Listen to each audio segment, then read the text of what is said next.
Hello and welcome to the Tattoo Collecting Just a sec. Podcast. Now we go. Hello, welcome to the Tattoo Collecting Podcast with Fawn Baker and Jordan Rookus. Hey guys, We're back, episode 60 I've something, lost or are count. we on 70 yet? I've lost count. Not sure, but we are in the 60 somethings and in the late 60 somethings, I believe, and that is crazy. Yeah, It's we've been actually doing- episode number 68. Holy 68. shit. Yeah, it's That's wild. I can't even, I kind of feel like I say that every single time, but I still can't believe that we've been doing it for this long. We've definitely got over a year in the books now, and we've been consistent on it. Yeah. I like it. It's like church. Yep. This year is gonna be Should we start off by changes. talking about some of the coolest stuff we got coming up? February 5th. what's February 5th? We'll be doing a thing with the reinventing thing. Oh, is that the 5th? Yeah, I knew it was February. I Be believe live. it's the 5th. I've We're lost- reinventing live at Red Tree. Yeah. I lost track of which days, which Mhm. events are going on. Right. Fawn gave me this look in her eye, and I was like, I'm like, wait. Am I which- saying something I shouldn't say or don't know Which right now? February obligation? Yeah, no, I'm super excited for us to be going live on that. I feel like there's so many awesome Yeah. artists that are gonna be a part of this, and so I'm not nervous, but I'm excited. Red Tree is gonna be filled with like art and education for the weekend. It's going to be a really good time. I don't know how many people are actually going to be there in person. I think it's going to be another one of the where one of the events where the majority of the people are beaming in, like the subscribers from the Reinventing platform. A lot of them will like jump in and join us, and Yeah, that's gonna be cool. It's pretty neat. It worked out really well at Jiminy Peak a few months ago. It was the first time that we had done one of the I guess we're calling them hybrid events, where we've got like a handful of like in-person attendees and then a whole slew of online attendees who are literally sitting joining us virtually the whole entire event as well. Yeah, I wonder what our turnout So in it's just person is like- gonna be there. It's like virtual seminar after seminar after seminar, and sometimes there are 2 or 3 that are going to be going on and overlapping, so like you can pick and choose what you want to watch live. And then there's always the So what? like everything's recorded, so if you've basically paid to attend, you then have all of that material that you can review over and over again. So it's pretty neat. Right. I still haven't got, I've been hearing about all this, but I haven't got all the details for, what is happening with the reinventing thing. What's our lineup? Like, do you know some of the artists? Word on the street, Bob Tyrell might be in the building. I That's very know cool. Guy is going to beam in Hey, remote. Fawn, can you guys set Yes. it to gallery view? We're not seeing that in the video stream. Jordan's got control of that. There we go. There we go. You can just highlight just us if you wanted to. Yeah. Until we get to like screen sharing. Um, It's okay. Just leave it like that. That's fine. yeah, no, for sure. I mean, so what's our lineup? We got Bob Tyrell. Do you know the whole lineup, Lauren? I don't. Every time Derb and I have talked about it, we're not 100% sure who's official and who's not official yet.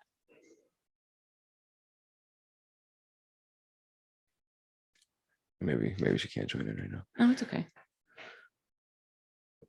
Trying to look for But- how you get it. But here's the thing that's really cool about these hybrid events. So if you were to go to a convention and attend a seminar, you're going to attend that seminar for 2 or 3 or 4 hours or however long the seminar is. And whatever notes you took and whatever like specific gems of information you happen to remember, that's all you get. But when you subscribe to these hybrid events where you can attend virtually, now you have like these videos that you can refer back to. Like you can watch and you can attend and you can like interact and ask questions live. But then afterwards, you've got all of this material that you can just log into and like revisit. You know what I mean? Like, you know how like sometimes you can watch a tutorial and then 6 months later watch the same tutorial and you'll take different things out of the same exact tutorial. So Hey, that's what I'm can saying. can we fix this before we get too in depth? The viewers are just seeing a black screen. Sorry. It's okay. Yeah, I do not understand. All right, if you want to Try make it. me the It's all host right. again, I can do it for you guys. But this is some of the fun stuff that on the Red Tree Live we'll get to kind of like delve into with everybody, which will be fun. Some of the tech issues. Yeah, absolutely. I'm wondering why I can't. You can make me as a host, and I can probably fix it. Fawn, is it something you can do from your? No, I am. Because I'm not sure why it's doing it. I don't even know how to make it. If you go into participants, you can mark me as the host, and I can fix it for you guys.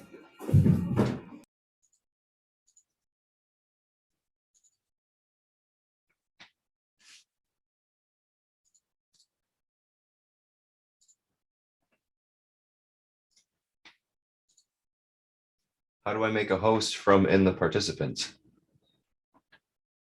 Click more.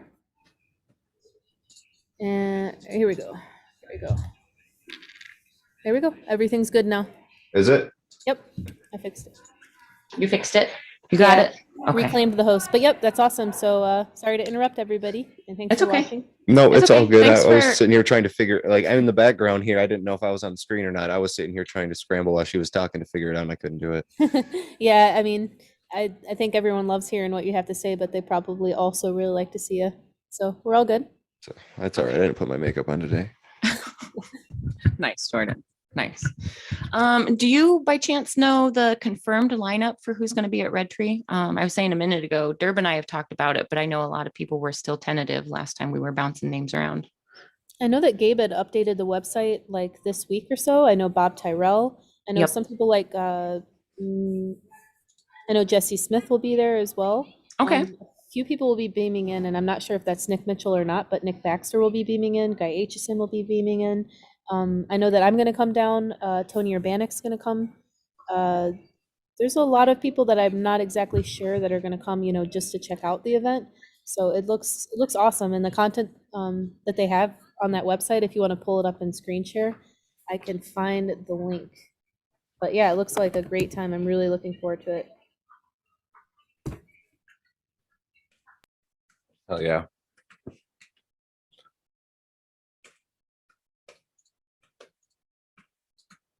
I can screen share for you so everybody can kind of see what's expected.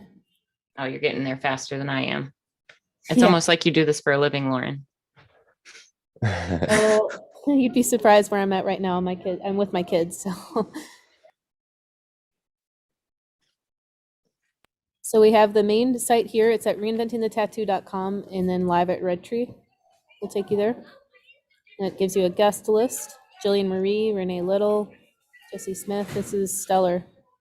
Very cool.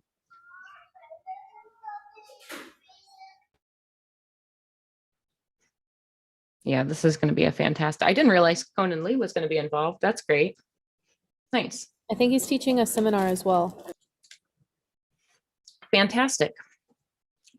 We're going to have to tell Laura that he's going to be in so she can come and hang out and visit. Yep, you can see all the actual schedule, which is really helpful on the site too. Fantastic. Yeah, I can't wait.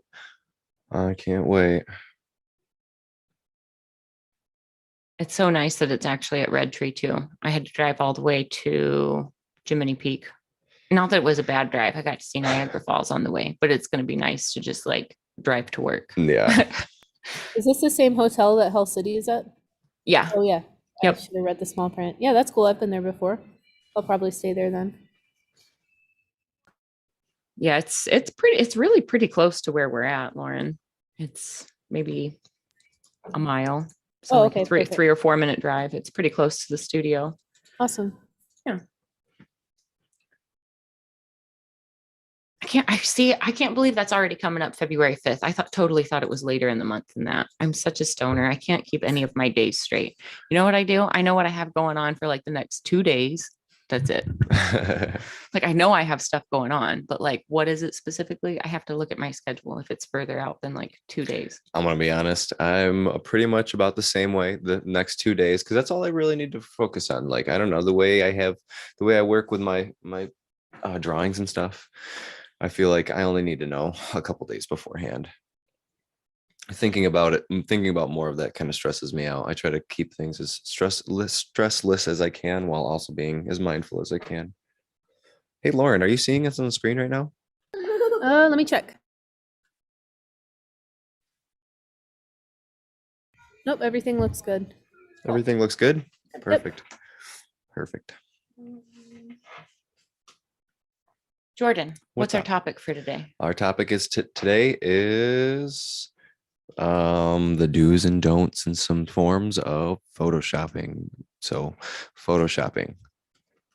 Should you do it Actually, the topic or is, should you not do it? no, the topic is over photoshopped tattoos. What we want to do is we want to kind of like take a moment and educate collectors about some of the different tricks of the trade when it comes to presenting our artwork and presenting our tattoos, like on Instagram and on social media.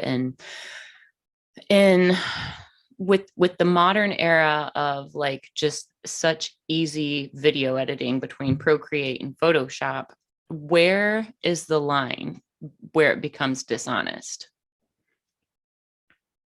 You know what I mean? Oh yeah. I mean, I know some pretty clear lines, but I do feel like there are some other taboo lines there. Like a clear line for me would be doing anything to edit the actual tattoo, adding any black to your tattoo, adding any shade, adding anything to the actual tattoo would be over photoshopping.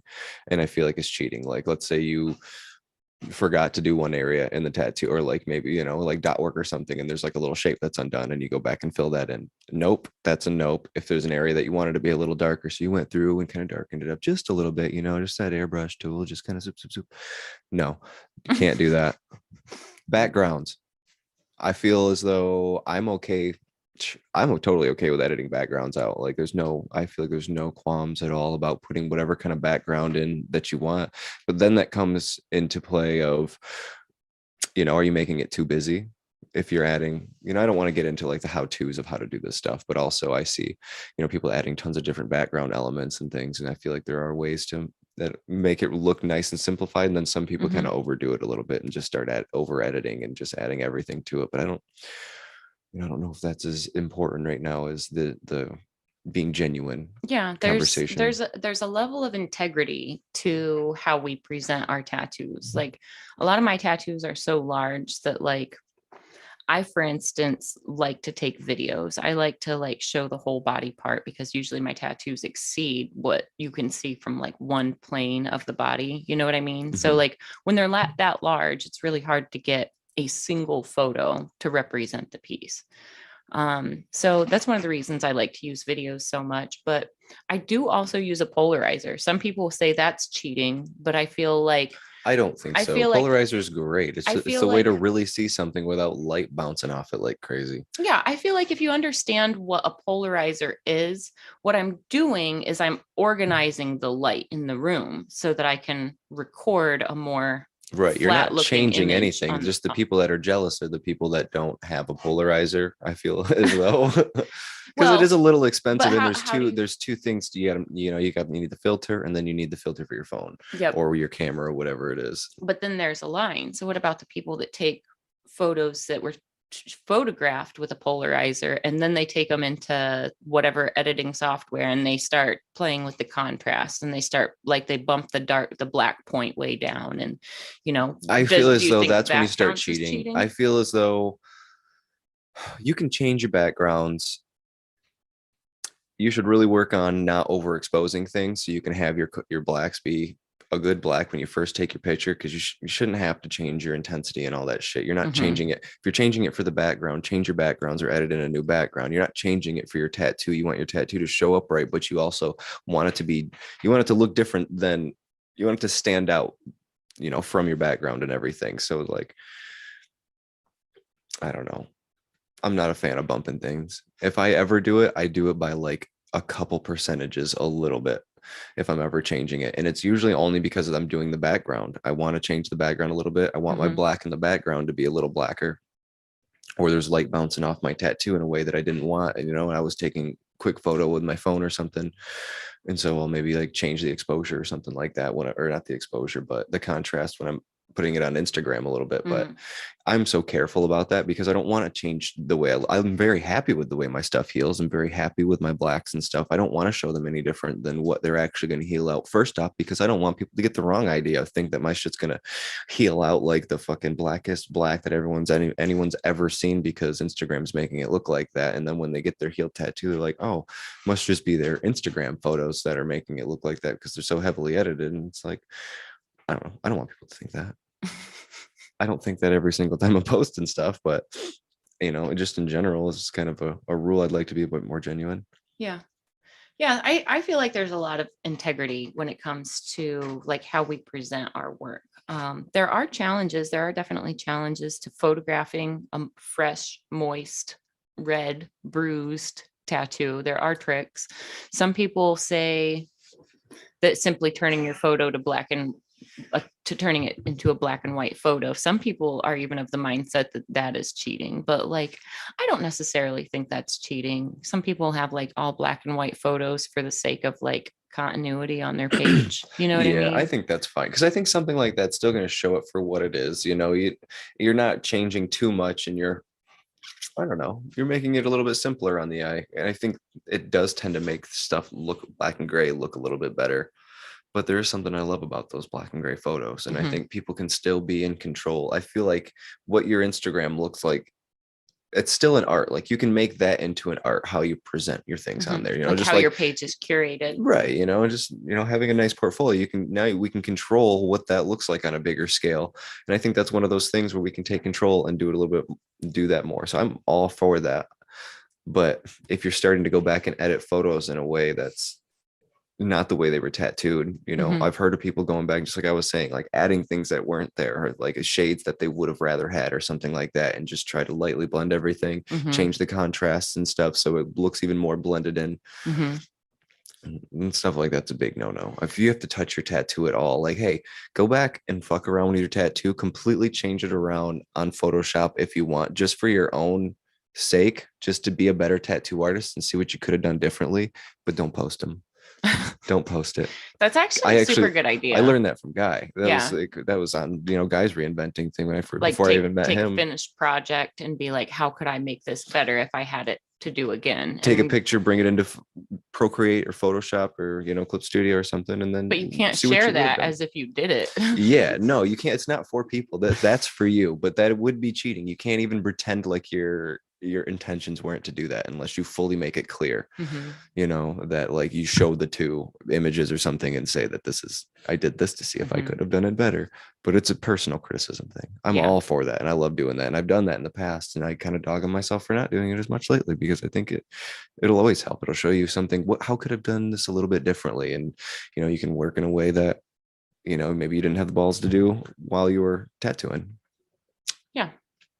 You can experiment. Or something where you're like, I had this other idea to do this thing, but I did this. Now I wonder what it would have looked like if I did this. And now, so the next time I'm working on something similar, now I know that that's a confident way I can be confident in working in that way. Yeah. So how do you, what is some advice that you could give potential collectors to spot photos that have been like over manipulated? Like what is a good way for like a collector or a potential collector to like skin tone? Look at their tattoo and look at their skin, not skin tone, but look at how weird their skin looks. If it starts looking super bumpy and grainy and weird, I feel like they have been Instagram filtered to high heaven. Or if it's I see it all the time. made super duper smooth and you lose all the pores and the little fine textures. Right. And that too. I feel like that probably comes more with people are going back in and really like, tooling and editing it and stuff, as opposed to like the quick filters, but yeah. One of the things I like to do on my own page, it's been quite a while since anybody accused me of like over editing things, but like, first off, I usually have multiple photos and videos to be like, oh no, that's really what it looked like. Like it was really like, that's really how it looked. scroll through their Instagram. Don't just look at like their finished photos. See if you can see like in progress shots, and then look at the quality of the pictures between the two. So you can see like, and I'm not saying it's bad. Like, I'm going to get into another story here in a minute, but like, it's not bad to like edit your photos to make them all look consistent. That's not bad. And it's not bad to like have like your finished products taken with like a DSLR, like when you take them with a better camera and you put your watermark in them. And I'm not saying that's bad. Those are great tricks. As a matter of fact, when I met Tofi, he was in Georgia. I had the privilege of having him and Russ Abbott work on me together. But as we were taking a break, Tofi was like, well, what kinds of work do you do? So I'm like pulling up my Instagram, and he like looks at me and he's like, how dare you disrespect your art like this? And I was like, what do you mean disrespect my art? I love my art. And he's like, and then he shows us that's what Russ did to me, basically. yeah, he shows us how to like properly use a polarizer. And like, you know, I know a little bit about photography, so I knew how a polarizer worked, but I never thought about applying it to a tattoo, because a tattoo is like moist skin that always has a extra reflection on it. So it's really hard to like capture a clean image without your flash bouncing back at you and giving you a harsh glare. Or if you've got overhead lighting, you've always got that overhead light bouncing off and causing a glare. So when you're literally just using the polarizer to organize the light in the room and remove glare, I think that's 100% appropriate. And I think if you know how to do it and you want to take the time to do it, I would encourage everybody to photograph their tattoos that way, because I do think it is honest. However, if you were to combine that with, okay, now I'm going to take this photo where I've removed all the glare and it appears to have like boosted contrast because of this polarizer, I feel like it's unfair if I then take that into Photoshop or Procreate and then start playing with my black points and my contrast and my highlights even more. It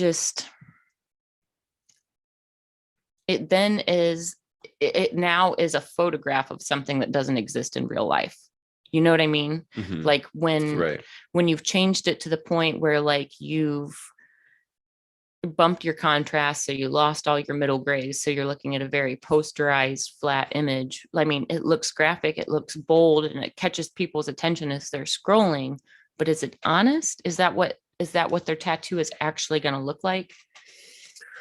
Yeah, right. And then there is the little bit of, I can see it a little bit from like a client standpoint, but at the same time, I'm very much on your side of that, where a client is going to see the polarized image of their tattoo and it's going to look really nice when it's done, and then their tattoo is going to heal up, and it's going to look great, but your tattoo is probably going to look at its best when it was in that polarizer and when it was taken right there fresh. But I feel like that's almost the same as if you were to take a picture, any picture that's tattooed fresh versus healed is always going to be different. So in a sense, if you're looking at a polarizer or no polarizer being cheating, then taking a picture of a tattoo that's just been done is cheating.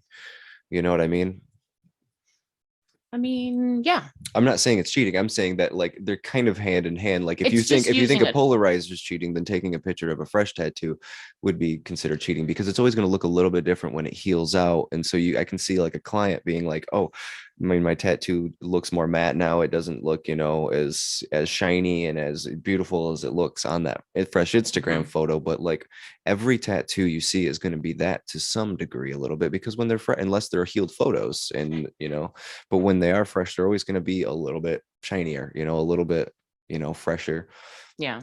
Sometimes given, redness and, puffiness and things like that. So for the record, this is also why there's the weird trend of like people touching tattoos and manipulating them. That's an artist's way of showing you like, this is the tattoo without filters, without manipulation. This is me moving it around. This is me interacting with this healed thing. This is what it looks like. Mhm. So as collectors, if you think it's weird when tattooers are like poking and prodding and like just doing weird things in their photos, they're trying trying to show you that they're shared. Like that's taking an extra step to be like, nah, this is really what this looks like. Mhm.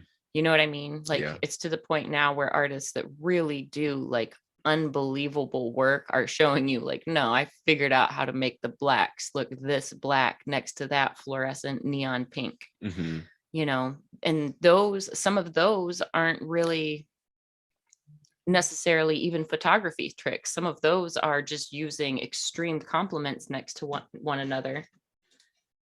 Oh, we got Todd joining us. I thought he wasn't going to be able to join us for a while. I don't know what that beeping was. Gojira. No, What up, Todd? I thought you were going to be able to join for a little bit. How are you? I know this was a little bit. Todd was texting us just a minute ago when he saw Jordan and I both kind of like look at our phones. I was hoping you could join us so you could contribute it, but he has a 10% rule that he likes to go with on photo editing. Do you want to share that with us, Todd? Oh, hey. Well, I mean, seriously, all you need to do if you're trying to correct it for glare is just dial it a little and that's Mhm. it. Anything beyond that, you're enhancing it. Yep. I just feel like there's a fine line. Goodness. Jordan ran over the kitty. Jeez. I'm sorry, Kitty. Make up with it. Oh, So I feel like there's a fine line, but there's a very distinct line between getting a quality photo and, like you said, enhancing past reality. Yeah. And there's definitely ones that take it to their computer, enhance it, and then post it. And that is just getting ridiculous. I actually uploaded, whenever I work on Procreate, I always have my video feature enabled. So I pulled up some of my files where I like edited several photos. So here in a little bit, I'll actually screen share my editing process. And you can see I'm literally just airbrushing out the background and like overlaying things and sizing things. And that's the most challenging part for me, is like just displaying it so that it reads well. And I don't want to change it at all. I don't want to, like, I want everything to be photographed in such a way that it's photographed consistent. So I don't have to even like change my contrast to make my photos match one another, or change my warmth to make them match one another. I try to like keep it consistent enough so that I don't have to edit anything. It's literally just blacking the background out for the sake of like a clean presentation. Sorry, I'm trying to roll a joint here. it's all right. I just realized that we kind of like had a flustered, I don't want to say frustrating, but a little bit of a flustered start. A couple of our pieces of equipment weren't talking to one another. So we haven't even smoked on the show yet today. It's like a missing element. Right. There's the smoke in the air. Exactly. I need to recover from this kitty abuse. I feel terrible. I just rolled over that cat so hard. Hit and run. Oh my It God. did, man. It sounded like something out of a cartoon. Oh my God. I mean, I think he's okay. I think it was more of maybe like a pinch scare than a. Yeah. Yeah. Oh my God. I hate it.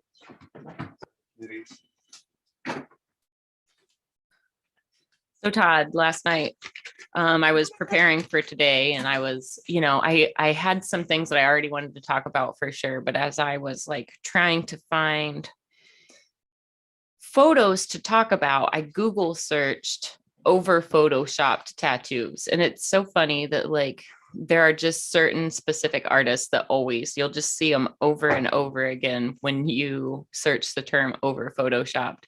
And one that I feel like it's okay to talk about because he's so open about it now is Arlo, but his stuff comes up all the time when you see over photoshopped tattoos, and his work is beautiful. Like in real life, his work is beautiful, but when you see the pictures he posts, are they 100% accurate? No, but at this point, do people know it? Yeah. But again, Arlo is using that polarizing filter, and he's just dialing it up way too much.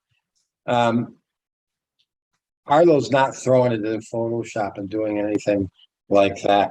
I mean, that polarizing photo can do amazing things if you know how to use it. But he overuses it. He dials it way too much to enhance the contrast. And again, that's not a fair representation of the tattoo. I love Arlo. Think he's a great guy. But again, It there's just a service crosses that the you that, line oh of, yeah, and tattoo artists have to provide a service and be honest yeah, and not but oversell their product.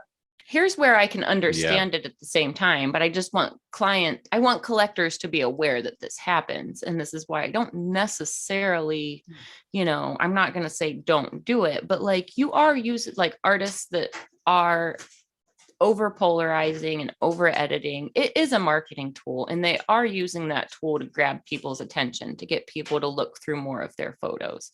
Does it work? Yeah, it works. But how The do, appeal behind it too. yeah. I mean, I do. I mean, you are in a business. You are there to make money.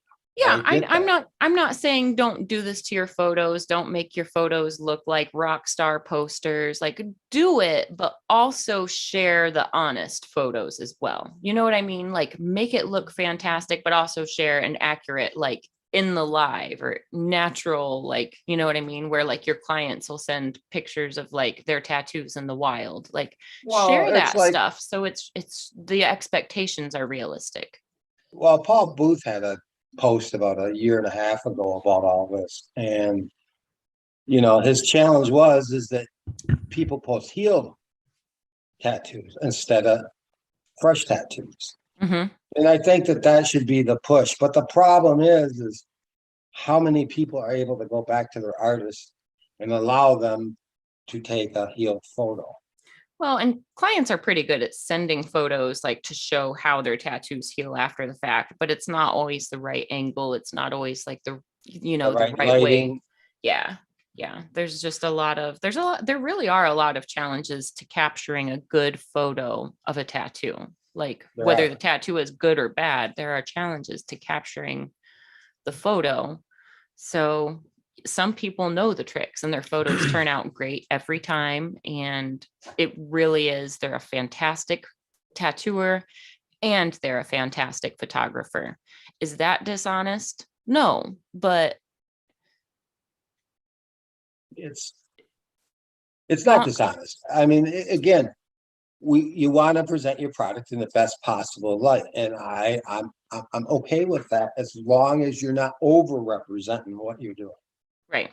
There's Mhm. a fine line to that.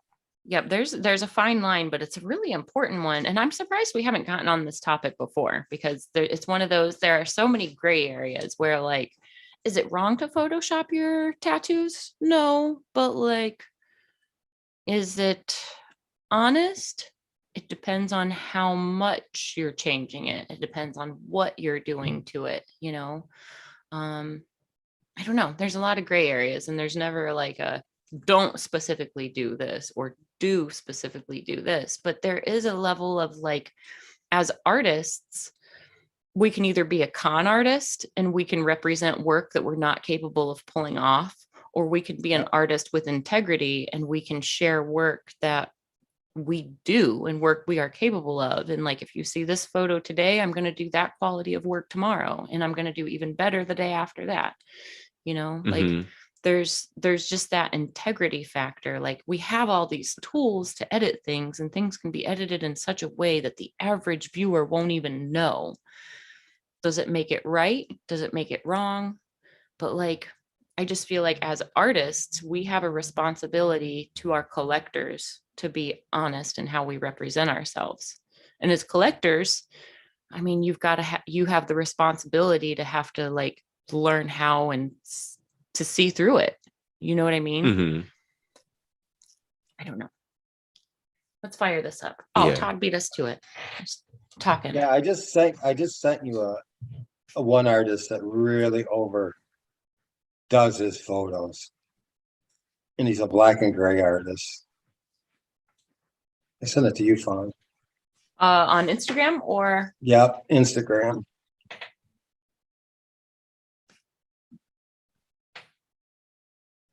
I'll pull it up. I'll do some screen shares here in a second. Nice. Come on.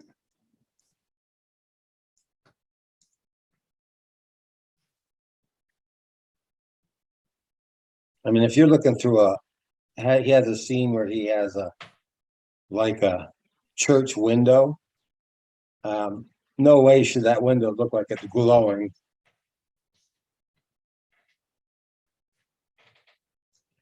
We're talking black and gray here.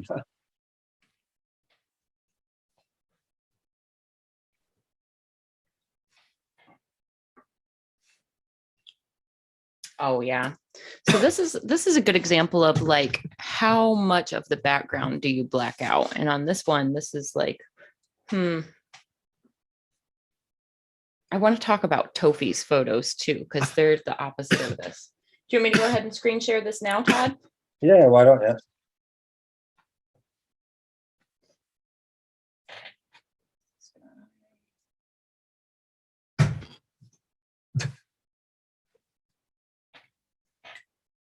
Are you feeling, Jordan? You feeling a little better or what?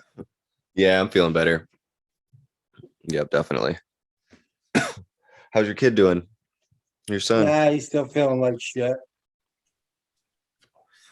Yeah, went on for like 2 weeks for me. Yeah, and what was the kicker for him is he got the booster Friday and got it sometime in like Saturday or Sunday. So you think this one's over enhanced, Todd? Yeah, you should go down to the couple beyond that one. Oh, The church one. I just meant to or pause whatever. it.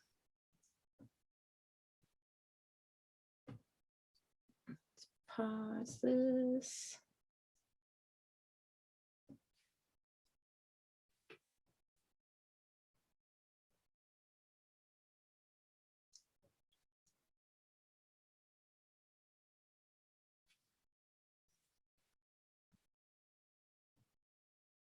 Yeah, Yeah, this that is one. definitely the black and white points have been adjusted. Way for too sure. much. Yeah. Yeah, this is not a case of like he went in and physically edited the photo and manipulated things. This is where he changed the black point and then the highlight point of the photo. So Yeah. all the blacks look much blacker than they are, and all the whites look much whiter than they are. So That's not going to look like that in person. correct. This is an extreme, this is an exaggeration of what this tattoo looks like. Is that structurally the same tattoo? Yes. Is it Yes. rendered the same? Yes. But are the blacks truly as black as the shirt behind it? No. Are the whites truly glowing white? No. But those are some of the photography tricks that we're talking about, where like, is this dishonest, or is this just the perfect tool to catch your attention to make you look at his work even more? Yeah. It's I feel as though there's, I mean, you could agree with that statement. The last part of, is it working to catch the attention for his work? Yes, it is doing that.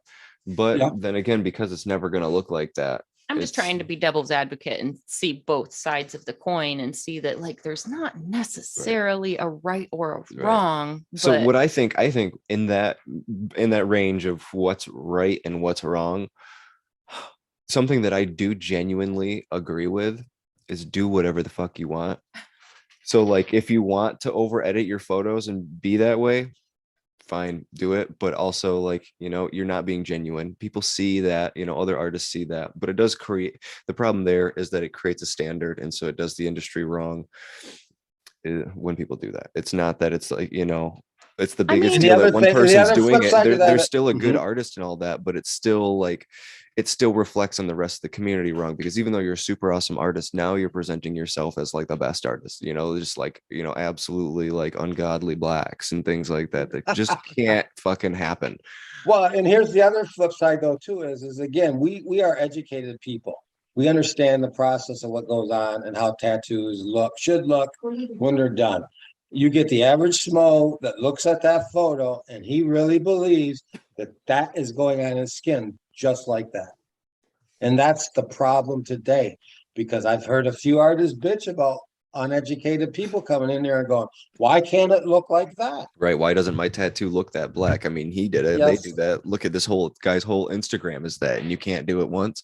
So this is Yep. where I feel like, okay, if you are an artist or you're a collector and you are following an artist that is enhancing their photos like this, I feel like artists that use these tools in that way, you have an extra responsibility to explain at your very first initial consultation the reality of like, your photo will look like this, but your Right, tattoo because will you're not. gonna have Like, a beautiful Instagram, but you're gonna have a bunch of clients. All of those clients might be wondering why their tattoo doesn't end up looking like that, and they're gonna deal with it because they're not gonna talk shit to their artist, and they don't want to talk shit about their artist because they don't want the word getting out that they're talking shit about their artist and all that.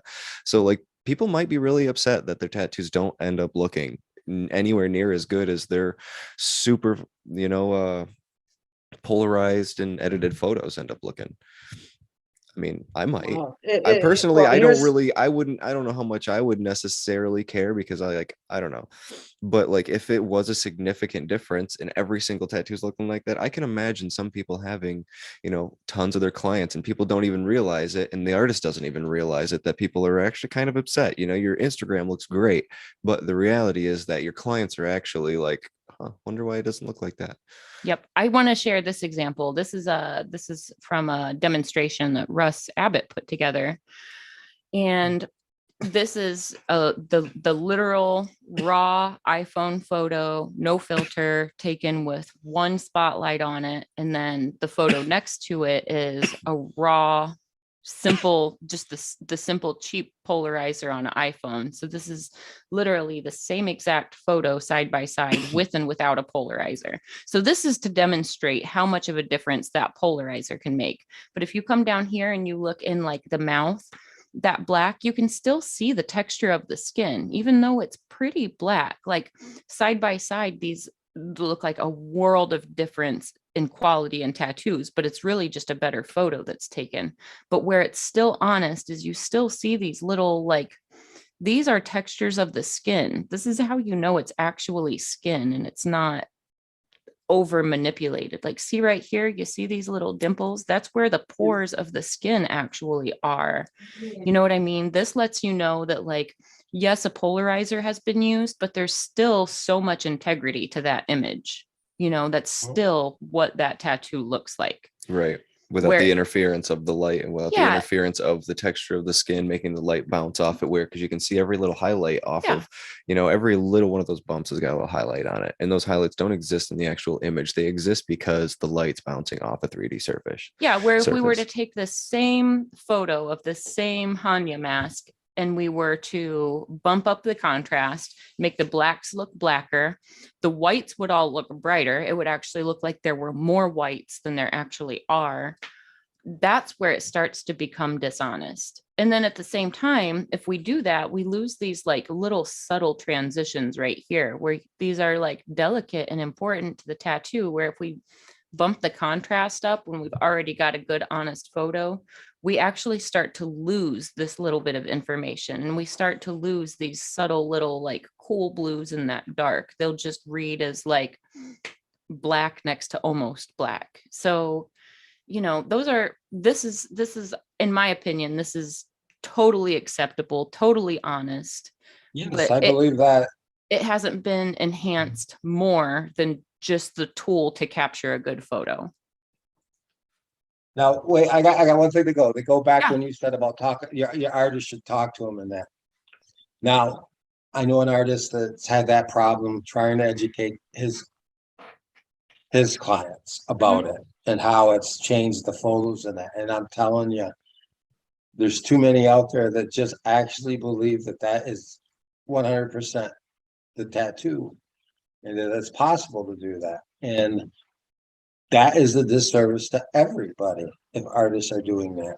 When you brought up last week that we should talk about over photoshopped tattoos, I couldn't believe that we hadn't already talked about it. But this is something that, like, this is one of those things that collectors really, really need to know. Like, editing is a marketing tool for tattooers, and we want to make our tattooers be flat, or our tattoos be flashy and catch your eye as you're scrolling and make you want to like stop and click our name and go through our profile. Like, so it's Yeah. a tool to make our tattoos stand out from the crowd, but like there's a fine line between reality and not. And that's where collectors need to know what is actually possible. Like the limits are being pushed all the time and new things are possible all the time. But I would love for collectors to know when they're seeing an artfully edited photo and an actual natural presentation, good photograph quality of a tattoo. They're two different things. They're two different arts, really, two different styles of presentation. But, you know, I mean, in the beginning, Instagram, you know, that wasn't happening. I mean, this is a relatively 3 to 4 year new different thing.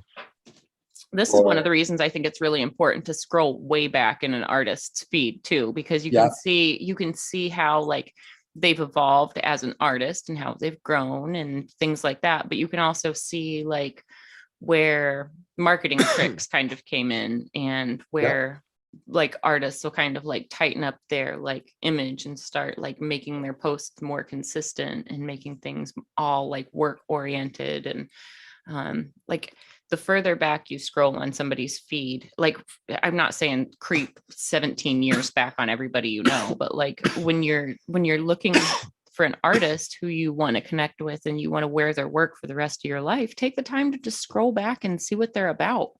You know what I mean? Like, I appreciate it when people have taken the time to like look at my old work as well as my new work, or people that have just been following my work for years. It makes me feel good that they're paying attention. So like no artist would ever be upset that you scrolled back to look at their old work. You know, like I'm proud of my old work and I'm proud of what I was doing then. And I'm proud of how much better I've gotten. And I'm proud of all the new tricks that I've learned. And I like being honest and I like sharing that with people because that's part of the journey. And that's part of the, like, if you look at the tattoos I'm doing now, by the time we have your consultation 6 months from now, I'm going to be doing even better tattoos, you know, and I want you to have that confidence where like, well, if I have to wait a period of time, she's only going to get better, you know, like that's only like incentive to like just be patient and like the time will come when it's supposed to come and the projects happen the way they're supposed to happen. But there's so much honesty and transparency on my page. Like I don't post very often, but when I do, it's very transparent.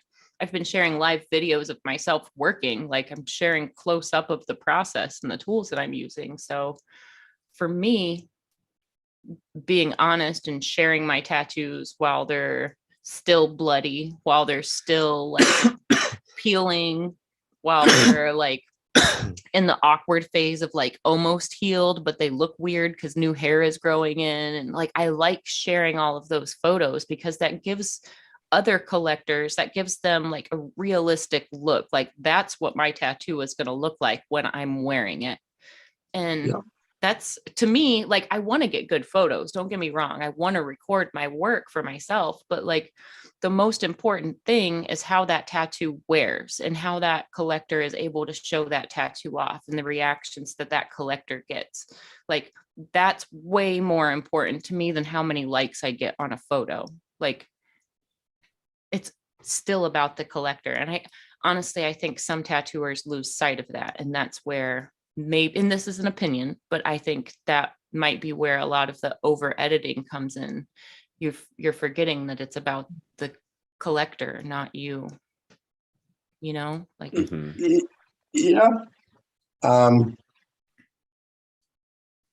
All artists have to eat too, you know. I mean, I'm not trying to put any artists down. I'm just trying to make them be aware of what they are having an impact on the industry when they overdo that. It has an effect. You can't just think that it's just affecting me because it's not. It's so funny because there's this whole movement on like TikTok and like the Instagram reels where girls are like, this is the biggest catfish filter I've ever seen. Like we should start making videos like that where it's like tattoo catfish. Right. Like, oh, like, yeah, that's kind of what that tattoo looks like. Kind of Right. 7 And filters again, later. There should be Elliot an is a Instagram calling people out. and I don't want to put Elliot down completely. You know, he does his photos. I mean, he does amazing work. I mean, how's it look when it's healed? That's what I would love to see. But what he does, it's really nice. If No, it's I think that was an excellent example to share, Todd, because his work clearly is very good, but like just taste is preference. You could you don't have to enhance it quite as much. and you know,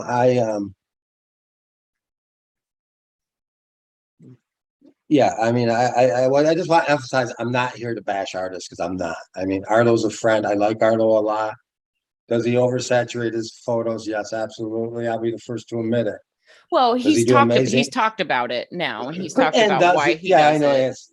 And No. again, there's other things. I mean, is he an amazing artist? Yeah, he is. I love his work. I mean, I was one of the first to start throwing his work out there so people could see it because it was impressive to me. And it's gotten more impressive as he's gotten. I've got You know, some he's just still evolving.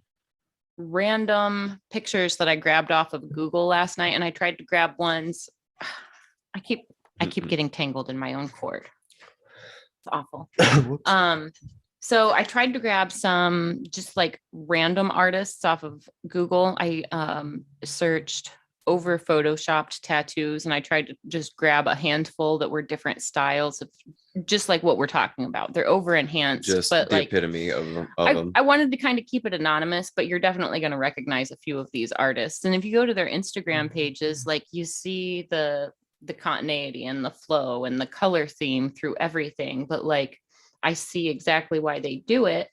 And here we go. So this is just a random one, but this is just a good example of like side by side. This is like they photoshopped their reference in as part of the tattoo. Yikes. You know, and this is, like I said, this is not supposed to be like, I'm not trying to call any of these artists out or anything. I'm just trying to educate collectors so that you know how to spot this when you see it, you know. Let's see, here's another one. You can see, I mean, this is just the reality of the side by side, you know. The tattoo on the right, obviously they have bumped the contrast up on it. I don't know that it's been heavily edited outside of that, but like, here's a way to tell, like the shadow here is completely black, where over here, it's not completely black. That's not the darkest part of the photo. So that means everything that's this dark or darker is just black. So like you actually, in over editing this one, for instance, we've lost a lot of these details. These are like the middle grays that I was talking about. Like it's black, it's bold, but like over here, this actually looks a lot nicer. You can see this is more detailed than it looks. Like by over photoshopping, this person in reality did themselves an injustice, because I think this is more honest. I can see these stone textures over here that they took the time to create, where over here it looks like a black scribble. Like And it doesn't even make sense. 3D. It don't look as 3D with it so black either. Yeah, It looks like it's here- just right in the back. We've got subtle, like right You got here is a depth nice to that. solid hard black, and that looks beautiful next to this not quite as hard black. And up here we've got just like these intricate details, and then over here it's just black, it's lost. So does this look more graphic? Does this catch your attention as you're scrolling? Yes, but does this actually look better when we get up close and start looking at it? This is what I want to see when I'm looking at artists' work. But that's, you know, that's where we go. What's the motivation? Why we should, why we shouldn't? It's different for every artist. Mhm. Let's see what's next. I know I got some more here.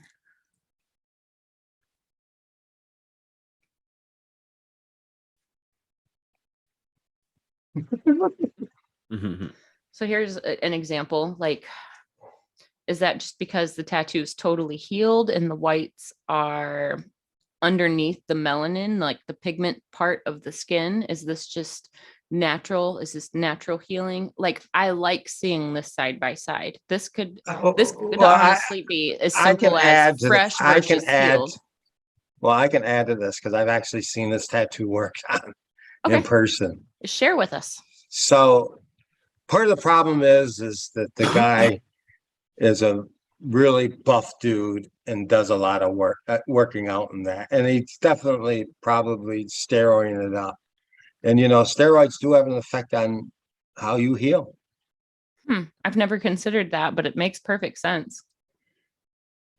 And There are some things and that again, look a and little I'm not different. going to say the photo on the left is definitely ramped up in contrast. There's no doubt about it.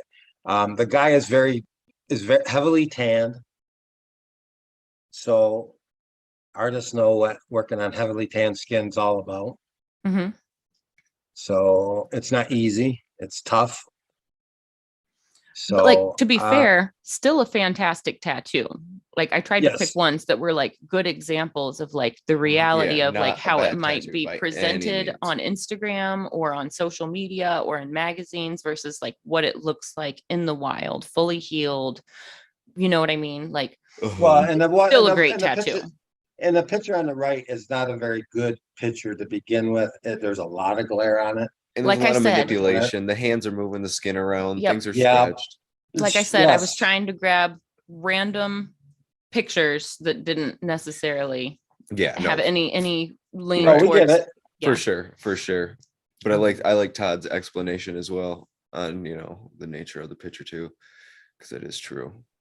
And the guy, he is, he works out a lot. He's very heavily, he's got a lot of tattoos to begin with. And if you look at all his older work, you can tell that he's in the sun and doesn't take care of them.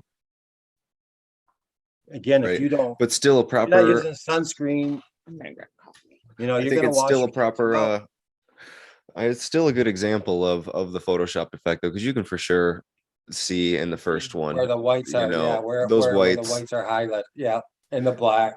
Mhm. Oh, And it's just like, absolutely. and you can see it's just a bit more grainy and stuff in the healed image. But even if we were to look at this one, it's such a great image. I mean, it looks, great finished as well, and it's as a healed image. But it also just goes to show, like we said, or like what Fawn was saying, it just the healing factor. Once it heals, things just start to look a little different sometimes. And so like and then the factors you bring up, Todd, the guy's really tan, the guy's got his own personal factors that make a tattoo look a little different in the end. And so tattoos have their own natural evolution. And if you- not everyone heals perfectly their tattoos. I Mhm. mean, I've especially seen with so people, many soft shades over such a huge grade. Sorry, I yes, didn't mean to get real loud there. Soft shades along such huge gradients like that, like you're bound yes. for some things to heal up not as consistent. Like I know a Bob Tyrell tattoo that's on a guy, and his skin just makes that tattoo look a little washed out. He's really fair skinned but freckly, Mhm. and you know, freckly people have an effect on tattoos too. I don't know what it is, if the melatonin draws it out. Can't tell you that. But I noticed just by looking at a lot of ginger-haired people with tattoos that are freckled, their tattoos seem to wash out over time more so than anyone else. So one thing that I always like talking to people about, because I'm not a ginger, but I'm incredibly pale. Like, my skin is Mhm. that of a ginger. I have a soul. I swear I do. But it's a funny thing. Like, I've been tattooed by enough people, like my skin feels soft, like it's soft to the touch, but it's actually very tough.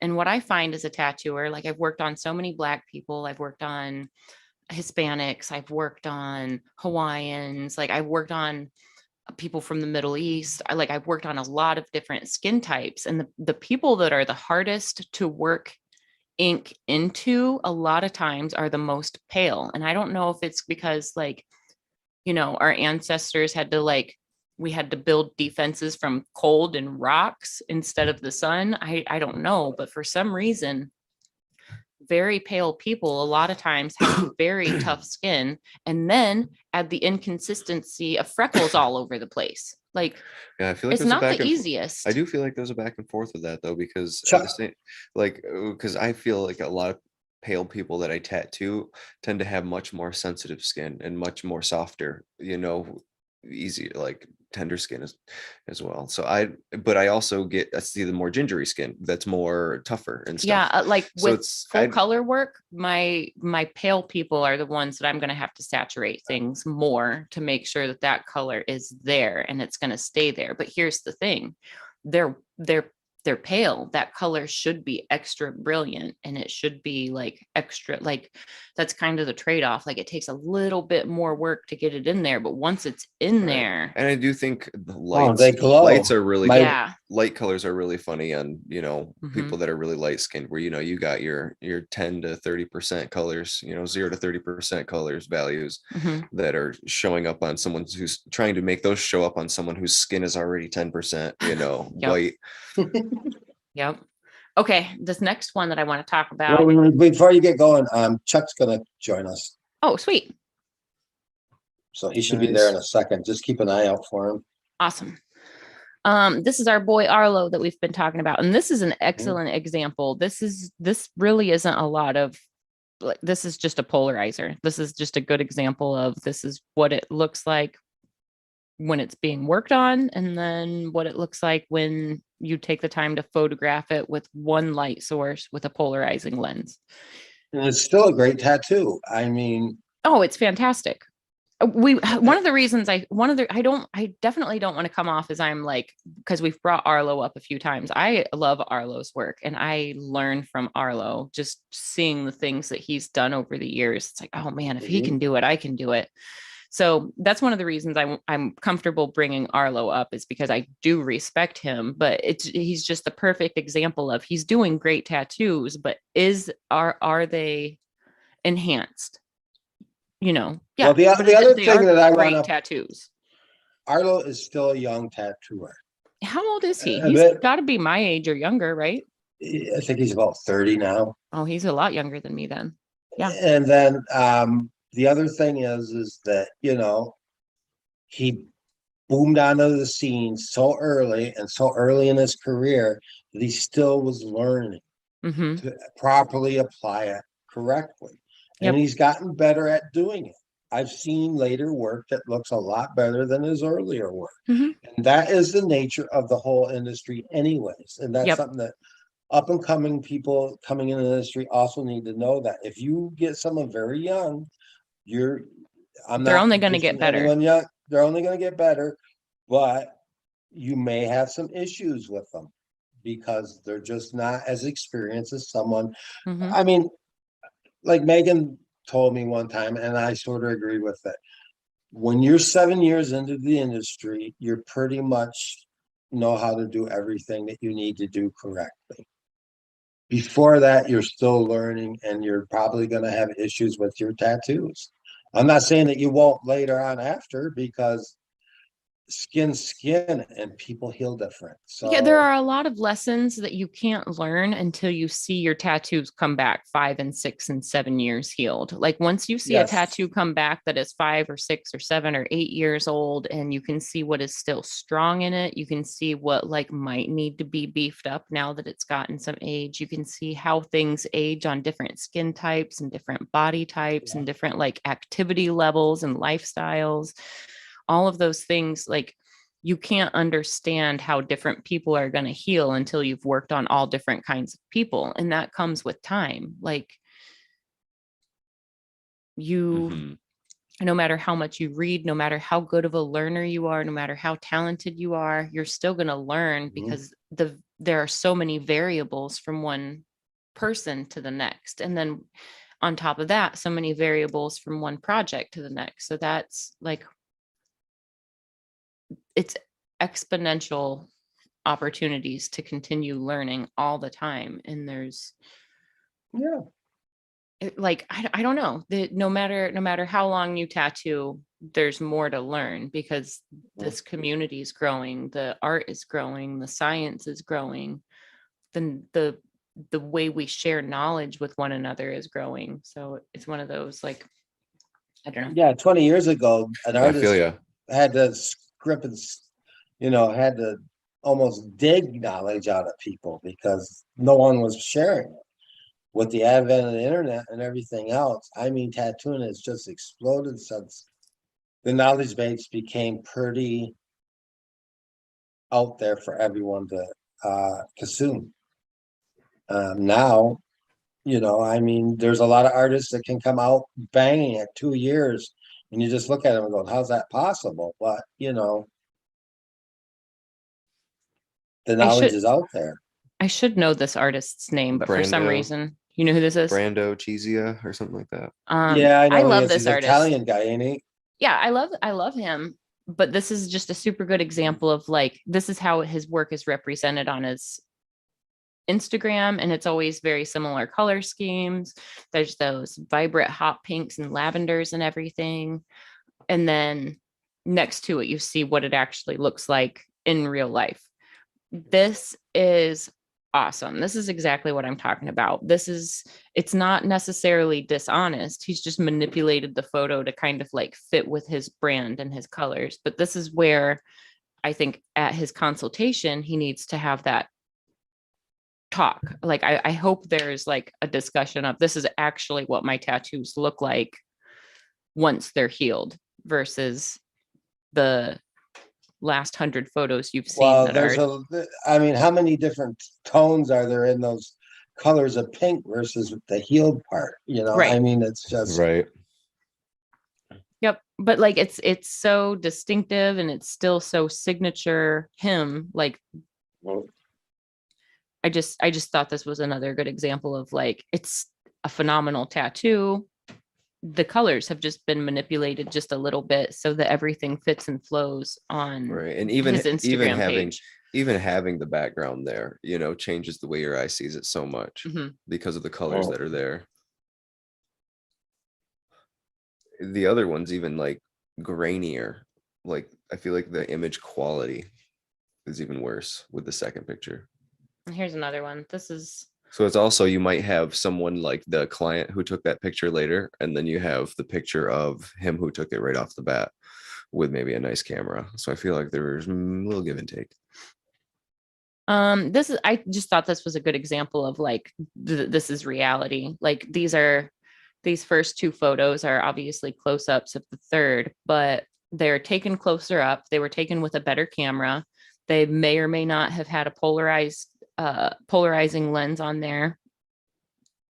And then this is, a washed out photo. This guy was probably standing in line for a competition, if I had to guess by the background. But this is, there was light bouncing all over the place. There's 53 different glares coming off of this. But, like, I think this is real life. This is how your artist is going to present your photos close up, showing as much detail as they can. Like, there's a lot of cool, intricate things going on in here. And, like, in this helmet, there's a lot of cool, intricate little things, where in this photo, it's just not lit as well. It's not moisturized, but, like, I bet if we got up close, I bet those details are all there. And this is just an example of, like, this photo is not as good a quality as either of these, but like, but I do have to add something though. I get that it's still a good representation of his tattoo, but it's way, way over marketed. I mean, it almost looks like it's been painted on and not tattooed on. yeah, And that to me is a problem. I don't think that should be. It's too much. but In that's my where view, that's it's that's way where too much. that's where I like these being side by side, though, because you've got, like, the close up, you've got the details of the story, and then this is what the overall piece looks like, naked, raw. Like, I like that it's like, here's the best way I can show you the story, and then here's the reality. Right. I like that they're presented together. I do feel as though, your camera has so much to do with it. And of course, the lighting in the room from, I mean, even with a polarized image, because you're seeing that image for what it is when it's done right there.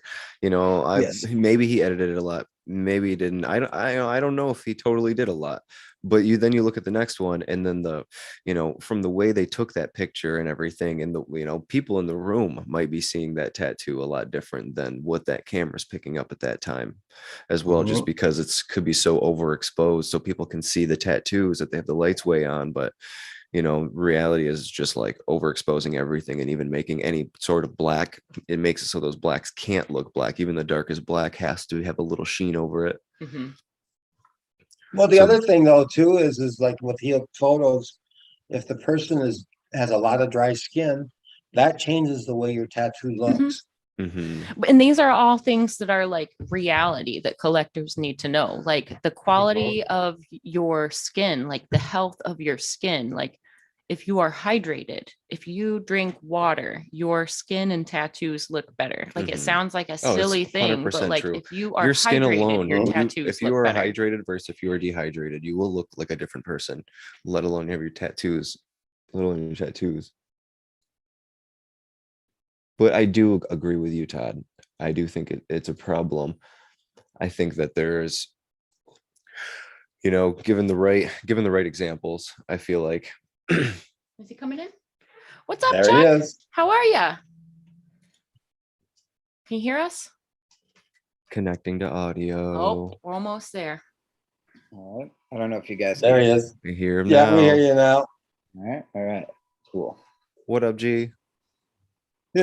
Not too much, just pondering the next tattoo sessions this month. I think I got a couple. I don't know if you guys You've been collecting like crazy, man. Talk to us about some of the recent work you've gotten. Oh, well, I just saw my buddy Marvin Silva, I guess like a week and a half, 2 weeks ago. Yeah, before New Year's. And we ended up reworking a piece of bio that he had done.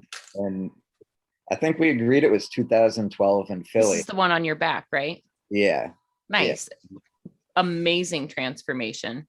Yeah. I mean, it's just, I've always been a fan of like reworking, freshening pieces up. I would usually liken it to when you, I guess, as a painter, when you make a painting, it's not going to be done in just one, single session.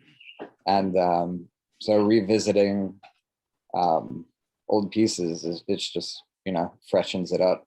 I have a back piece that I've done on a collector, and since then he basically has his whole upper torso and both arms I've done.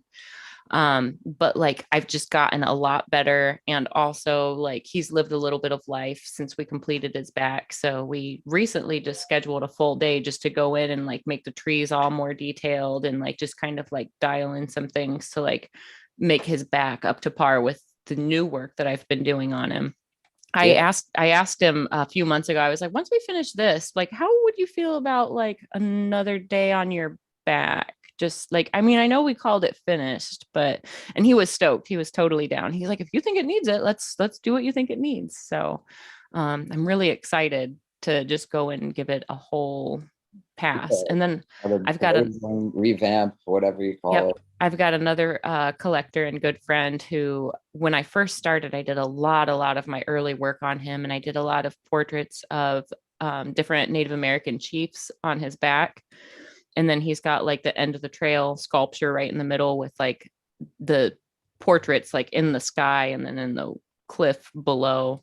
But first of all, early on, I hadn't figured out the tricks to like find good reference photos. So he'd just bring me the picture and I would tattoo whatever grainy image because it was the best that I had, where now I know it's worth finding the better image, finding the higher res, like making sure I've got all the information I need to build a picture. So in the near future, we're gonna start going through all of the portraits on his back. And most of them are from like my first 2 years tattooing. So it's going to be like, I'm looking forward to like actually documenting each and every part of the process as we like one by one go through and rework each portion of his back, just because it's going to be like, you know, like they look good. They look good. I'm still proud of them, but to like Yeah.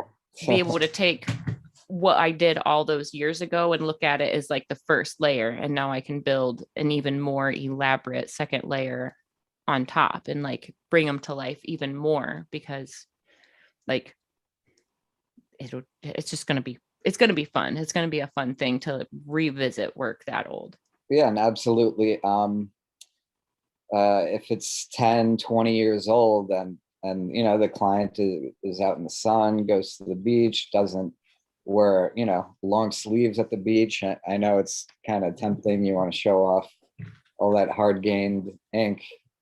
I just go with the long sleeve shirt. But now that some of the, what were you gonna say? I was going to say it's funny to have like thousands and thousands and thousands of dollars worth of work, but we wear hoodies all the time. Oh, Right. Yeah, because I've also found with sunscreen, I always miss a spot, and I'd rather just have an SPF shirt on and leave it at that, you know. So I pulled up a screen share of your back. This is just the marker drawing, right? Yeah, this is just the marker drawing. I could see if I could pull out of the archive real quick, the refresher. But as you can see, it was just a little bit lighter, the same like the scapulas, similar like you were saying with earlier collectors of your work. My buddy Marvin Silva was an apprentice at I think it was Superstition or Super 88 on Long Island. So like you could see the scapulas are a little dusty too. I mean the Alice in Chains tributes, but you know those are, you know, 2003, 2004. So they're definitely lived in tattoos, and I'm still happy with them. But yeah, they could definitely be a little brighter, you know. I noticed that some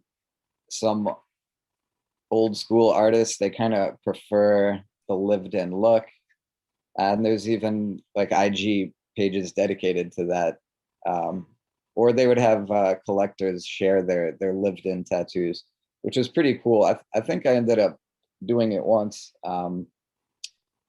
but yeah, I mean, we're already talking about doing another pass on the rest of the constellations, scapulas, the middle of the back, and yeah, it's just gonna make it pop more. I mean,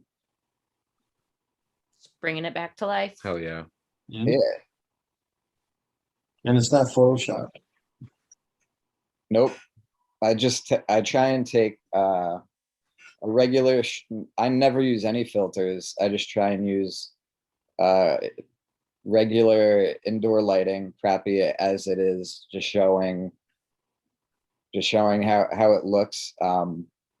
Like I like to document the I guess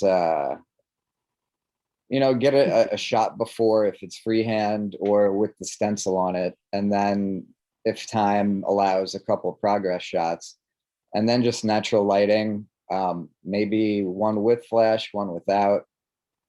And yeah, I think that's the way to go. I mean, I understand if a tattoo is redness and you want to kind of get rid of that, but it's also cool to when artists do say, hey, I changed this up a little bit because it was super red, you know, and then follow up with some healed shots to just show what you're working with. Yeah, I still have to get a healed shot of this one from Danson a couple weeks ago. I love this one so much. yeah, it's so bright. And my ex was so mad. She's like, "You got a crab on your butt? You have crabs?" And I'm like, it's dope. It's a oni crab. You know what I mean? Yeah. She was trying to just talk me into just getting pretty tattoos for the rest of the suit. I mean, I think it's pretty rad. I don't know if pretty is the right word for it, but I think it's fantastic. Right. I love it. Pretty colorful. I mean, you know, I just like Fits the spot, right? yeah, definitely. Yeah, it fit the spot. Yeah, so that was a marathon session a couple weeks ago where we did finished up both sides of the neck, and then I got the Kirby from Matt Buck, who I'd probably known him for at least 8 years, and you know, when you have a spot the size of a nickel and you have OCD, it's just like it's been bothering me for years. So the opportunity came and I just took it. I love the random perfectness of Kirby right here. Yeah. So Yeah. for example, so the sun and the moon next to Kirby is an older piece from 2012, and it's a Stephen King tribute from Nightmares and Dreamscapes. So that's an example of another one that I intend to refresh, revamp, just breathe new life into it, basically. Yeah, I'm actually looking forward to that. I'm trying to I literally make lists of everything that needs to get done and then relist it in priority. So I think my next session is the 25th, and I want to finish this little gap on my throat and then at least line one of the butt cheeks. So that's the goal. Signing up for a lot. Oh, I feel like that's going to be two not fun places. yeah, I'm not looking forward Well, to my the butt. I'm butt, not eh? looking forward to my butt. I mean, it's a small spot, but still. Yeah, Your, I just your, Well, the neck, neck- your neck will go so fast right there. I just want to It have. does. It's What were you gonna say? neck's Tom? easy. Neck's easier than what people think it is. You know, the back of the neck sucks big time. For me, it does. Yeah, The back of the neck's the whole worst. side. Yeah, but I just wanted to scrunch. My back of my neck wasn't too bad. I don't have way high up, but for where it's at, yeah, behind the ears is probably one of the worst parts, and then maybe the throat. But like the sides of the neck, it gets tender, but it was definitely not the worst. wow, you felt behind the back of your ears. I didn't. It was kind of like a crunchy, stabby. Yeah, it was unpleasant.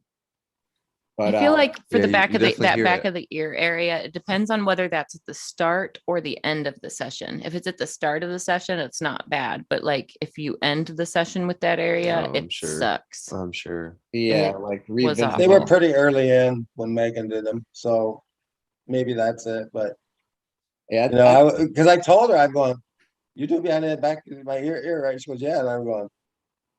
I just went, wow, it's not as bad as I thought it was going to be, and it wasn't.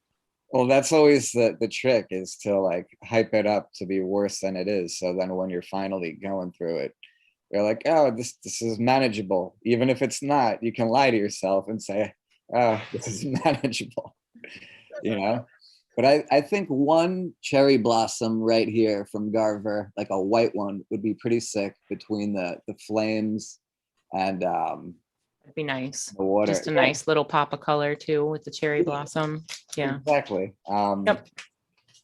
I mean, yeah, there'll be some discomfort, but like it'll be a quick one. And then yeah, like I said, at least line one of the cheeks. You know, that might take up the entire session. If not, I don't know. Maybe do some shading, but you just got to play it by ear and see how your artist is feeling that day.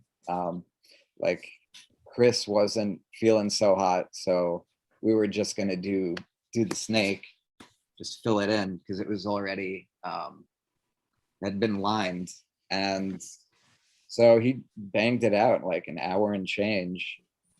And then it was just like, all right, you still want to do the other side? And I'm like, yeah, My big checking mouth. and say no.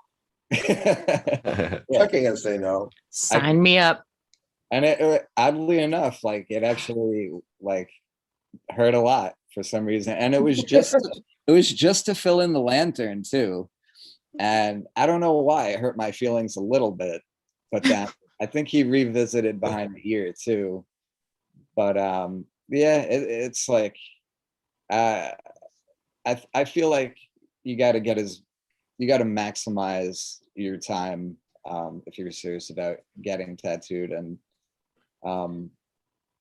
sometimes it works out where you could bang out a couple pieces in one shot, or like line a new one, so you got something that can settle in a few weeks. Mhm.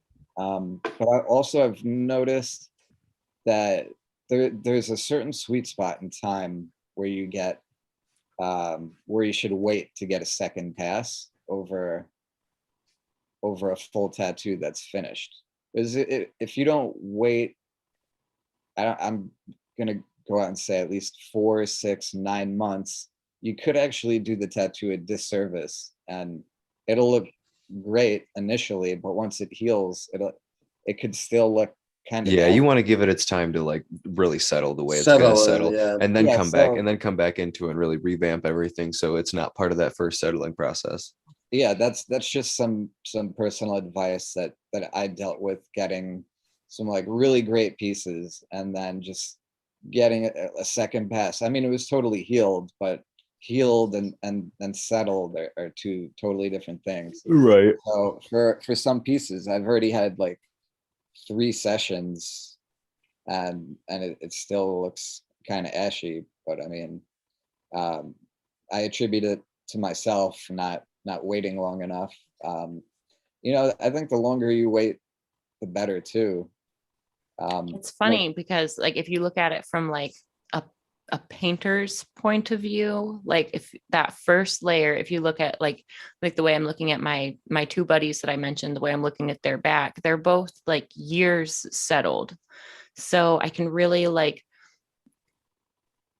take into consideration how the ink has like settled into the skin over time. And I will really know how much detail I can push and how much detail will really still be there in 10 years. And like what areas I need to maybe pop in some white highlights, or what areas like just to let the skin breathe and let it be. Mhm.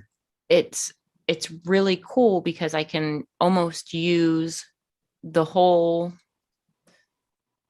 piece that already exists. I can look at it as if it's my underpainting. You know what I'm saying? And then I can come through and just brush in all the tightest, finest details. I can push blacks to absolute black. I can make my highlights crispy and juicy. And Yeah. like it really gives me as a tattooer the rare opportunity to tattoo as if I'm painting, as if this painting has dried and it has settled, and that's what it looks like. And now it's time for me to go in and do the finishing touches. Absolutely. And you can only do that if you've got the years in between to let that tattoo settle and like just do what tattoos do. Are both of these 2 collectors still very happy with their back pieces? Yes, but like time has happened and now they can be even better. Yep. And that's the exciting thing. It's not even saying that like they need the second pass. It's just like, it's just going to be even better if we do. And if we do this, it's going to hold and be better even longer because there's all that solid structure already settled in there that's not going to move or change any further. You know what I mean? Mhm. Yeah, I've been Yeah. probably saying that for I don't know, 10 years or more, how my goal hasn't wavered. It's been to get, I guess, at least a triple suit, or if the artist is happy with one and done, that's cool too. I mean, I think that's a little bit of an anomaly. Like when I go back to artists and show them their work, and I'm like, hey man, if you want to do a second pass, I'm game. And occasionally someone will be like, nope, man, that's perfect. Like I'm happy. There might offhand, I can only think of one artist, Scotty Munster, and I just gave him free reign in Detroit. That was an epic weekend. I had a Josh Duffy. Yeah, it was. Yeah, Friday I got my knee. Saturday Scotty Munster, and then Sunday Tabori armpit Yeah, with yeah. Jesse N.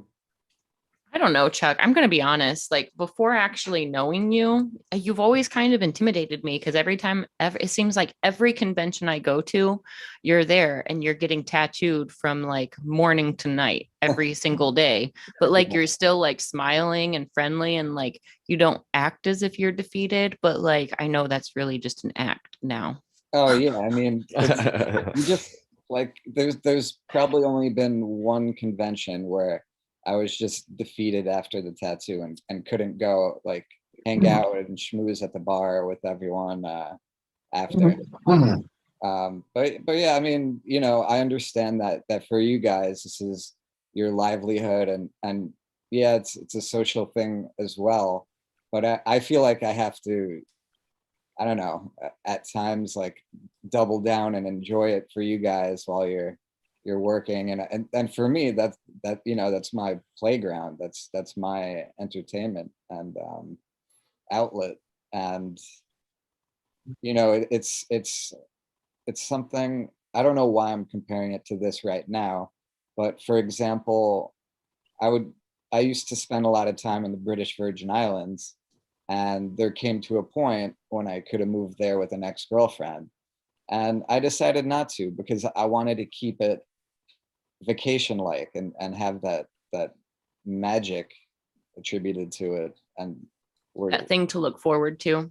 yeah, so as I guess a collector, I just like to have a good time. And yeah, I mean, get tattooed as much as I can afford to and just reconnect with everyone, because a lot of us are from all over the world and don't always get to see each other in person. So when we do get back together, we could get pretty wild. Right. I can't wait till we can all get together. Are you guys both coming to Hell City? Yeah. Yeah, that's the hope. Good. I'm excited. They're sharing all of the like attending artists and their work now. It's making it feel like official and close, and That's awesome. I'm so overdue. I'm so overdue for like just Well, Motor City will be the first one I'm going to this year. we'll be there. Yeah, I know. We'll be good. That'd be good. We're gonna do a podcast from there or what? I think we need to. I think that is I haven't put my necessity. I haven't put my foot down yet on that. I really haven't even thought about Motor City yet. When's the dates on that? I got it Fourth in to my the schedule. I sixth or don't know off the something. top of my head. It's hard not to go to one that's right in Detroit.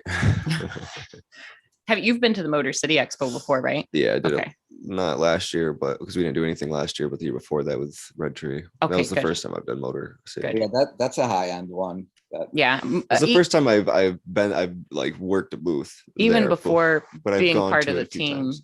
Hell City and Motor City were always like, I had to hit those 3 conventions every year. Yeah. Oh yeah, Hell City. It was always It's like, March 4th through the 6th. So March 4th through the beginning of 6th. February, we've got Reinventing at Red Tree. Beginning of March, we've got Motor City. Nice. and there's also Philly, I think February 26th, Nice. I'll be a guys for that. that weekend. Nah, I'm not going that. Yep, I'm gonna be a guys. Getting tattooed by Guy or Yeah. Yeah. We get that. Those are the dates on I got a 2-day I'm doing on my back. sweet. Yeah, stoked. Yeah.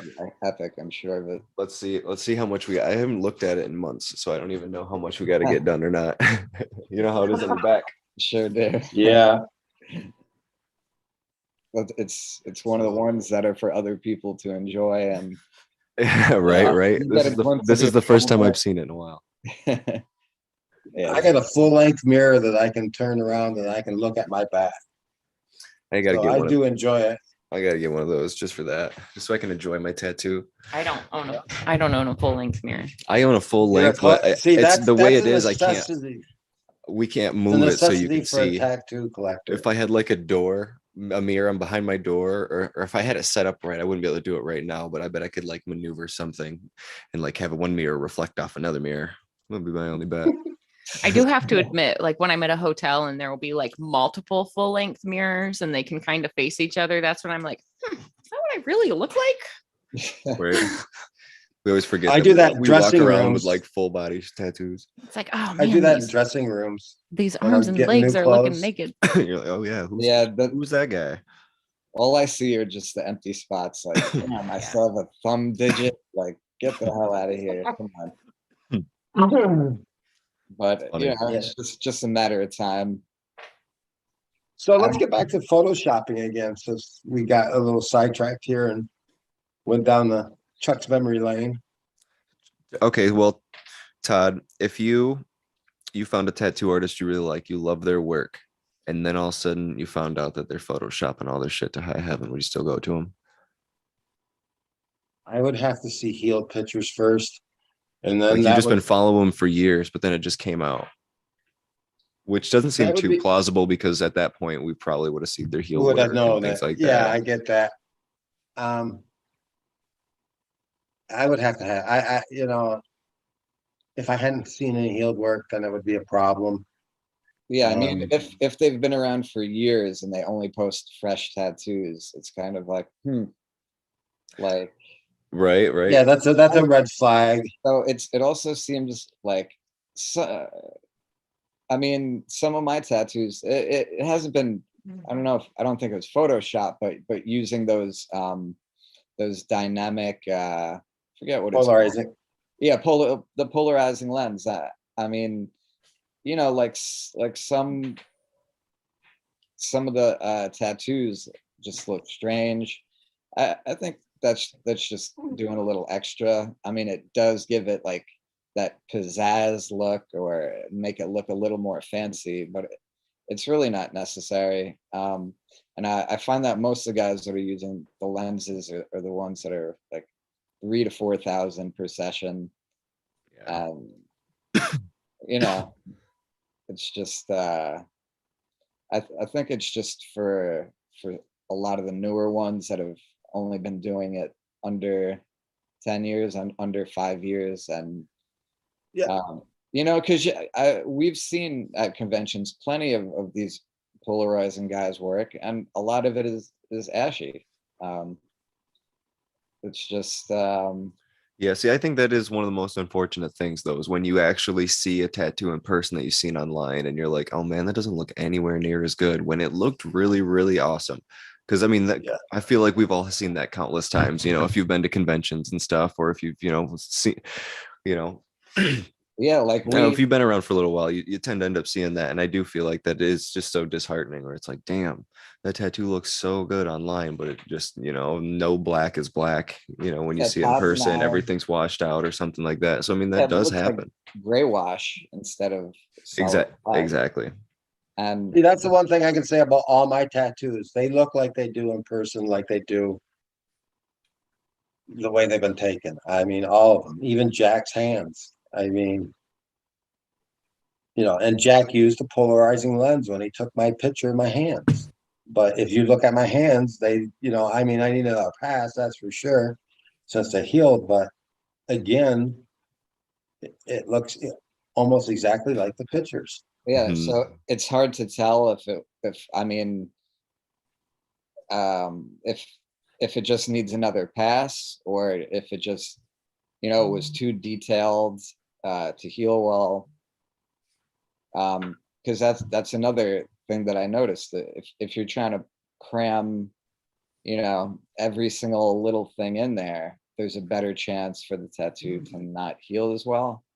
And it surprised me because I've seen it on myself. It's usually the smaller tattoos that have a rougher heal. Who did that? You did this, Yeah, Don? I That's agree. fine. Yeah, this is one that I finished recently, but I was just trying to show like this is my editing process for my Procreate, and this is the raw photo. This is directly off of my camera roll, and I didn't enhance these whatsoever.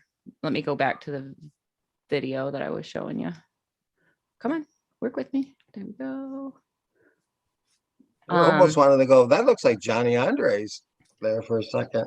Yeah, I like that one. It also reminds me of like Jeff Ensminger did a similar series of paintings, maybe 8, 10 years ago. That Thank you. I take were really both good. of those comparisons as a compliment. Yeah, I mean, Hashtag goals. yeah, when you remember something from a painting 8, 10 years ago, and like it still leaves a good impression on you, and then you see something that reminds you in that positive way. But Fawn, here's the thing though, you just took things, just blacked out the background. Only and blacked just out the rearranged- background. Yep. Yeah, Mm. and you just, made it in a better way to present it. Again, i.e. you did not enhance your tattoo. And this is what It's I'm trying to really all demonstrate. you This need. is It's how I all you edit need. my photos. That's all you need to do. Like you're Yeah, that's watching. all I'm you not need. putting Adds a any little- filters on. You can see you add a little bit of shade, like when you put one over top of the other, like maybe. That's usually the eraser. Is that just the Yeah, eraser I'm doing usually that? just erasing one into the other. I used to use the burn tool, but I felt like that changed the contrast on the edges too much. So I started just erasing one into the other. Oh, So I it would see. be, Yeah, because it erases right to the background. yep. And then I've got the black background, and that's about it. So I just want to show, like, it does still take time to like not edit my photos, but edit my photos. Like I'm presenting the sleeve in the best way I can. Sorry, I turn them upside down. I lose track of Right, top and just bottom adding a of my black background iPad. does so much. It does so much. It still takes time to do that, and it just Yeah, shows because- that if you have to go through and do more after that, you're overkilling it, and you should have maybe done that in the tattoo. And then here's a file where I edited a whole bunch of photos in one file so we can bounce through all of them. But see how I'm literally I'm taking the background out. That's all. I'm not bumping the Yeah. contrast. I'm not changing things. Like this is what my photos look like. This is really Yeah. just using some of these. I'm not even using a polarizer. This is just controlling my light in the room.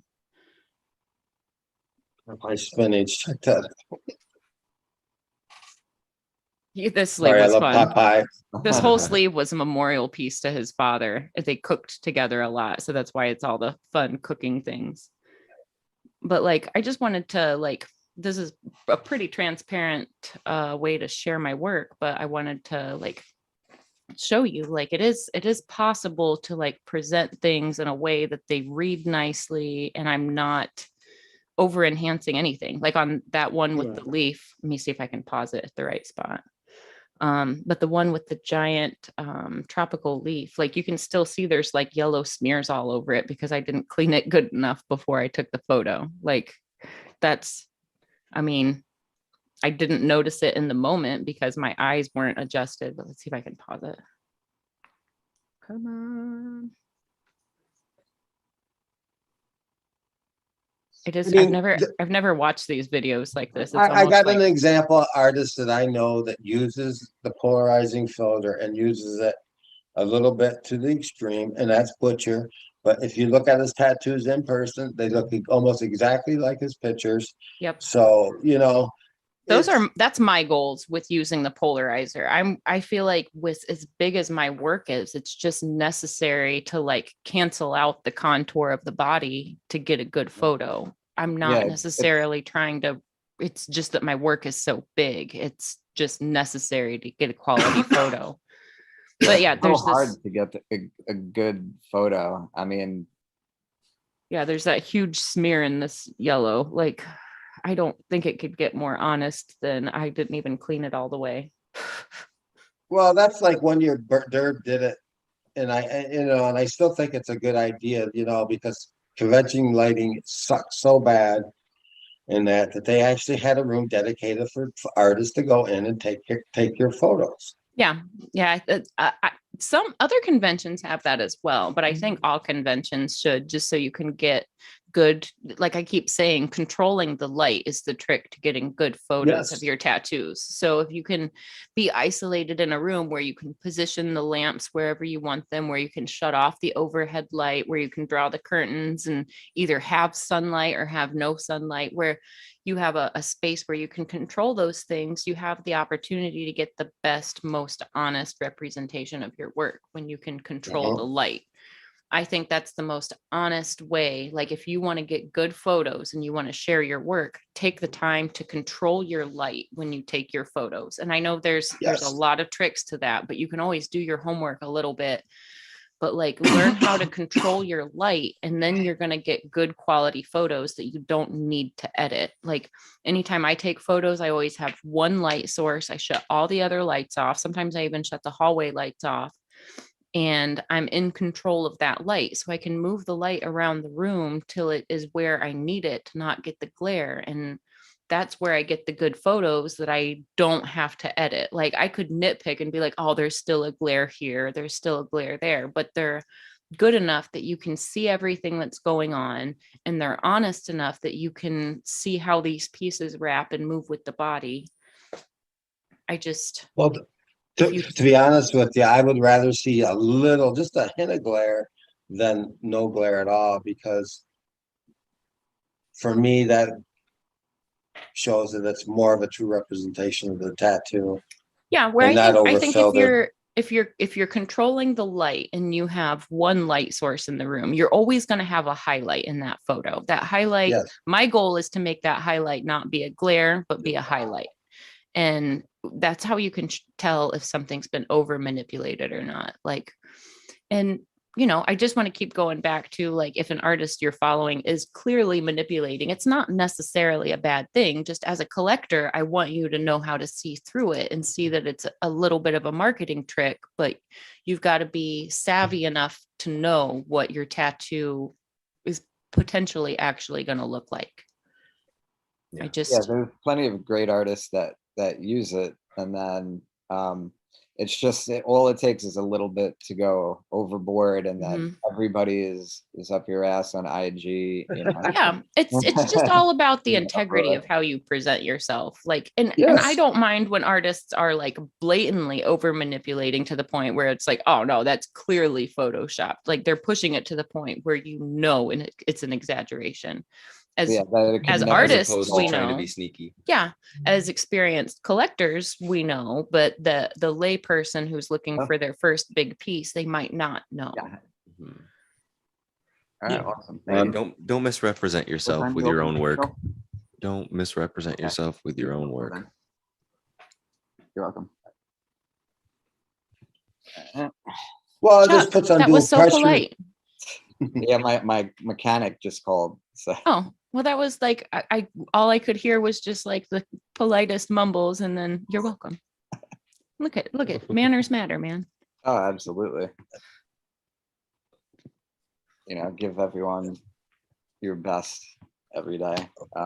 Well, you know, it's just only that it puts undue pressure on artists that are honest about the representation of their work.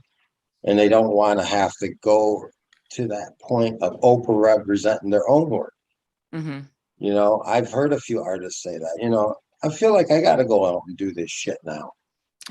You know, I mean, that's one of the things I like, you know, I've always kind of tried to keep my internet following and my Instagram and my Facebook following. Like I've actually always tried to keep that pretty minimal. Like I want people to seek me out, and I deliberately don't post very often just because like I don't want to have to feel like I'm catering to an audience. I feel good posting just often enough to let people know I'm alive. Like that feels good enough for me. And I don't feel the pressure to overshare. I don't feel the pressure to do extra. Now that I'm doing the podcast, though, I feel the obligation to do extra for this, but not necessarily for like my own personal work. I like keeping it as private, and I don't know though, but I think privacy is very valuable, and you know, I don't know. social media is such it's a huge new thing. I mean, sure, we've been into it 10 years now, social media, but you know, it's still new. The rules aren't clearly defined. We got things that are about ready to erupt, like deep fakes and stuff like that. And, you know, I see a lot of artists sort of backing away from it now. But they feel that it's not as good as thing for them to be out there as much. It's You know, not shiny and new at some point, and you got to deal with that, like algorithms, and you start to feel like not a slave, but like you almost have to follow these obligated rules to post at noon because that's when the most traffic Right. Then you're is. so invested Um, in it that yeah. like, you got people that know about you from around the world, but only because you have a popular Instagram. And then Yeah. as soon as you get that, you post a picture of your tattoo on someone's butt one day and Instagram decides to shut you down. Never happened to me or anything. But I mean, there's been other tattoo artists this shit's happened to Yeah. that get their Yeah, I entire know account one. wiped out and like hopefully, I mean, Jay the Moon. you should, yeah, right. I mean, if you're an established artist, you're going to have your clients still, and people aren't going to be reliant on that. But also, there are some people that are just reliant on the Instagram fame. Like they hit the algorithm, they hit the thing that made their work really popular to people all around the world, and then their Instagram disappears and they're forgot about. Maybe. Well, I mean, I mean, I guess that's the Yeah, fear. I mean, Well, that's like this term that you hear now, influencer. What the fuck does that mean, man? I mean, you're watching some idiot tell you what to do. I mean, I don't get that shit, but you know, Yeah, hey, influencer shit's dumb as fuck. yeah, it's just like But you when have a you, lot of followings, and like how many of them are paid for and how many are bots? Come on, 20%, 25. Am I being lenient? I don't know, but like it's just, right. and It's be bound to too fall. It's bound to much. fall if it's just based on your Instagram followers and like trendy stuff like that. and also I don't know if you guys have noticed. I mean, I've always been self-conscious or embarrassed to use hashtags. Like I did it for the Kirby one for the first time in probably years, but like just tattoo Kirby. But like it just seems like really self-promoting. Not like there's anything wrong with that, but like once I got to 10,000 followers and I realized how many are watching my stories versus liking. It's just it becomes a weird exhibitionistic kind of I endeavor. don't want to be narcissistic, I guess, and that's what when you start becoming on Instagram and You look at me and have like 300 hashtags per post and like inflated. Right. Make sure everyone in the world can see this. I want everyone in the world to see my face and to see my Every thing. tattoo related No, hashtag. I do. It's obnoxious and it's it ridiculous. is. I think there's a healthy level to it when it depending on what the levels are. I mean, I don't know. Just having like a personal account and just being like somebody and then like really caring about that to where you have to do a million hashtags just so people can see your face. Like to me, that's too there's something narcissistic and there's something like too attention-y. I need attention and I just don't even care. I just don't even care if people don't see that I need attention that bad. I just And then want there's likes, refresh, like right. But then there's when you have a business and you have a brand and you have something that you're trying to build and an audience you're trying to grow. When you have an audience just for your own personal life, I mean, to each their own, but also like it's just ridiculous to get so caught up in your own personal self-image when you don't even need, like me, if I didn't have my Instagram, or if I wasn't a tattoo artist or an artist and like I didn't care about like putting that out to the world, I wouldn't care about putting my life out. Like I guess it's a personal opinion and relative to anybody, but I would not. I'd probably shut it all down because it's just it's a lot. easier that way because like sometimes you want to be self-reflective and not always show that everything in life is so perfect as it's shown on social media. Right. But then that can also harm you later on. If you go on and you're like drunk and you make a fool, like Todd knows, please. I wear my heart on my sleeve. So I've posted like the craziest stuff. I don't know. I think my account is still shadow banned, and I just couldn't care less anymore. You're not going to hear some grandiose texts with my Instagram photo. I mean, here's what I want to point a few things out. I mean, have I made friends from this? Yeah, I have. Do I think it runs my life? No, because it's not. It's just a little thing that I mean, it's more right. And when you make a post, you're children. not sitting there checking for every person who's liked your post, I could care less, I mean, if you like it, you like it, right. And then it's just valid. You're just trying to validate yourself. And I mean, I don't want to get into what people are trying to do and what they're not trying to do, but there is a psychological thing there where, we're becoming really dependent on the attention we're getting from that. And then of course we're curious to see who might be liking stuff, but it's also like, I don't know. I stopped caring about that. I haven't looked at who's liked my stuff. And I remember I used to, if it was some artist that I looked up to, like Horiyoshi liked the picture, I would screenshot that. And that would give a sense of pride or whatever, like, yes, like, They know I yeah. exist. Right. But that, I haven't done that in years. At some point, it's just, for me, I think a lot of people just it's like an alter ego online where they could just be some way. Right. But the reality is, like, if these people, you go out with them to dinner and you're trying to just have a face to face and they still can't get off their phone and, you know, make Yeah. excuses, oh, it's for business or whatever. It's like, well, you're not nurturing the relationship right in front of you. That's the real one. Right. Like, I swear that kind Wow. of stuff is it's getting worse and worse to me. yeah. Like I used to be like really like okay with like whatever, get on your like be on your phone and stuff so much, but now it's literally 3/4 of the conversations I have with anybody, I'll be in the middle of a conversation. People will pull out their phone and start texting on there and stuff. And I'm talking to someone who's looking at their phone, texting. I'm like, I'm talking, trying not to be offended, but like, Yeah, especially you know, are you listening to me? And then they'll like look up, they'll try to give you like the most like basic answer. yeah, and if But you're I don't on know. a date, This stuff just is starting to yeah. bother me. It's not like the biggest pet peeve, but it's just one of those things where you just start seeing it so much and it becomes so okay No, that it's it's just rude. because everyone's like, I have to be on my phone, but it's like, no, it's like I mean, my you know, I have plenty of stuff going on online too, but when I'm eating with someone, they have my attention. I don't want to be on my phone. I think it's rude. Well, Like, I mean, unless you have like an emergency, whatever, you don't have to explain yourself. If you need your phone out for a reason, that's fine. But like, you right. A lot of know, people work from most their of- phone too, so that is reasonable, and a lot more people do that now. So like getting into emails and having to do things like that, it's reasonable, but also like but if it's like you're not saying, that, like you're outgoing. Yeah, exactly. It's more or less like the just I feel like the mindless scrolling, you know, where people have the habit of like, yeah, if you're I'm just bored, so I'm like scrolling, quickly going to grab my phone, and I do that all the time. So then I forget that that's a natural nervous response I do. So I'll be yeah, while someone's talking to you, you do that, and then you realize you did that after you even did it, or yeah, after you that's even when you're like like, thought turn about your it. phone over well, when Because it's even I off. do that sometimes, you know, it's almost Yeah, becoming that well, habit, and then I I know, I see think it, we and then I all see do it in it. everyone else. I think we all do it. You know, the one thing that I guess what for me about social media is that, you know, there's people that need to validate their lives and that, or think that they become famous by it because they've got so many followers and that. And I don't buy into that bullshit. And Yeah, there's again, some, I've got famous friends and I've seen their lives in that.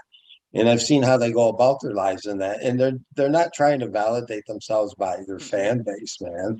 They live their lives the way they want to live it, man. That's just it. Right. You know, yeah, you Exactly. they're don't not get looking for famous the during, validation of their fans. I mean, they're grateful for them in that, sure.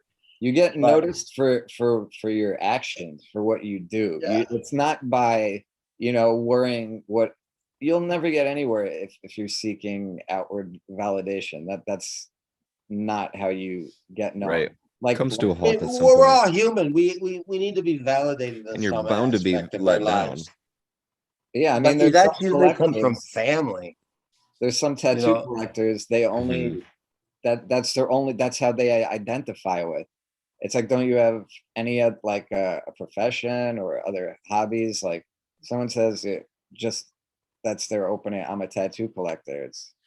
It's like, you know, like, let's see how many tags they got, and trying to just get that desperate need for attention. Right. Just please look at me. Look at me. It's What an about these addiction. young girls that are like, what do you want to be when you get older? I want to be a tattoo model.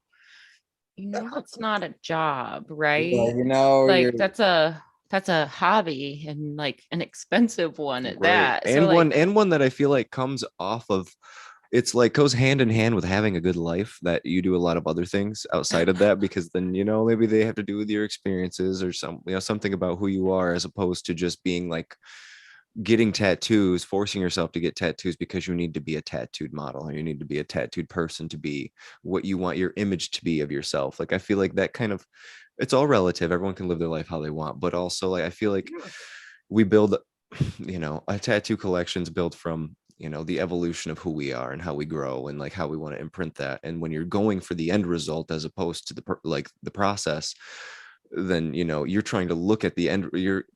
You're creating this finish line that's just such an unevolved idea in the beginning, when you could have let that idea evolve so much more, with not just having it be like, I need to be this tattooed person and like get the Exactly. tattoos that you want over time, and you'll end up being the most tattooed beautiful person, but you'll be doing it through like your lived experiences and the Yeah. way you wanted to go things, not trying to spend a hardcore 2-3 years spending 30 grand on This is tattoos and why I getting a say boob it's job. not a And race all then the it time. never stops. Your tattoos are basically another boob job. It's not a, I need to do this one thing and I'm gonna feel better. It's and it's an endless pit. It's It's the everything. instant Then it's your butt, and then it's gratification. liposuction, and then it's every other little Or the thing. lip fillers. Or whether it's a guy, it's the same thing with maybe bodybuilding and stuff. I mean, I feel like both those go on the same line, whether it's a woman or a man.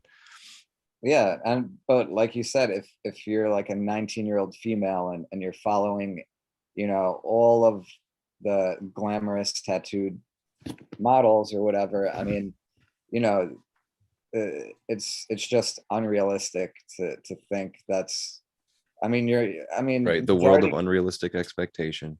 yeah, welcome. And a lot of the time they don't know good artists, so they're 19, they get their first tattoo on their neck or their hand, and it's terrible, but like you could tell that it's scratcher work, and they're Yeah, just and I happy feel like with you can see it in tattoo models and stuff, like you'll see someone like high quality pictures and everything like that, and then you'll like see their hand and you'll see like everyone's got where they started and stuff like that, but like you'll see like the quality of most of their work all the way around will be kind of like, or you'll see like some like one arm of really bad stuff, and you'll see it progressively get worse, but you could see like right off the bat they just wanted to be tattooed, and then yeah, it's either kept doing that until they had a ton of bad tattoos, or changed and realized somewhere down the line of, okay, I can actually.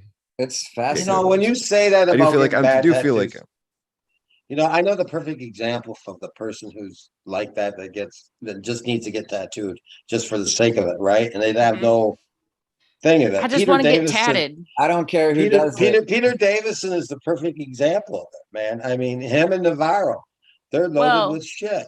Pete's getting a lot of his stuff removed. so he's it's an even better example for the Yeah. same point. Yeah, he's going through Yes. like major laser getting stuff removed now. And what about Machine Gun Kelly too? I don't know. Is he removing them or just like all this No, thing? he's just No, like but- covered in crazy Yeah. tattoos that like I Yeah. get so conflicted about stuff like that, because I think for people like Machine Gun Kelly and for people like a tattoo artist and people that know they're going a certain direction in life and they know their income and they know their life's going to be directed in a certain way, like I kind of have that old person's view of like that. If you know what you're gonna do, that's cool. But like if you were just getting your body and your face and everything tattooed with all these super cheap, shitty tattoos, but you just keep getting like $30 tattoos on your face from random homies until you're you think you're gonna be Machine Gun Kelly, I think that's crazy. And I don't really, I support anybody's can't decision to respect do you. anything, but I can't. But it's like it's just kind of I can't I imagine can't take doing you that. serious. I can't take Yeah. you serious. Right. It's fascinating. It's a dumpster. Trying not to fire. dog on people too hard, but I'm kind of with you, Todd. It's hard to take people seriously when you can see them being 19, 20 to 25 and their face is completely covered and they want to be they just want to be a rapper, and they're just like, this person's not going to go anywhere or anything. Yeah, I mean, I just saw on Instagram like yesterday or the other day that Joker gang guy that got just his face looking like the Joker. yeah, famous. We probably all recognize him from Sucky Tattoos on Instagram. Yeah, exactly. They have a love-hate relationship for each other. Yeah. So While we're talking I about think- nonsense tattoos, I just can't help but think of Ninja. I absolutely love Ninja.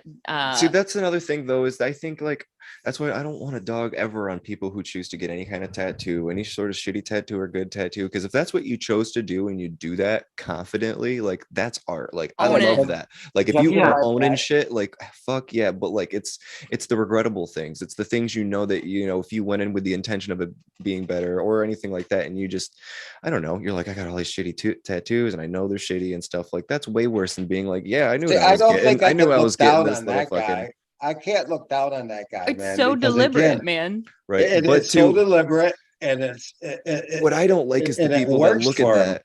The people that look at that and they want those tattoos because he did that and thinks that things are going to work out great like that. You But gotta if know that. if you're into that kind of tattoo though, I would never want to take that from you, and I don't want a dog on it. So I No, also feel bad. yeah. I don't want to go too far that Ninja direction. and Yolandi are like, they live their life as artists though. Like their Yes. whole life is like an artistic cultural experiment. So for them, like, do it, keep doing it boldly, get good work, get bad work, say whatever you're saying, but they like do it boldly. And like, I Yes. just love them. I Right. love their I music think that's too. that's what it takes. You just gotta Over be the top. you gotta be bold.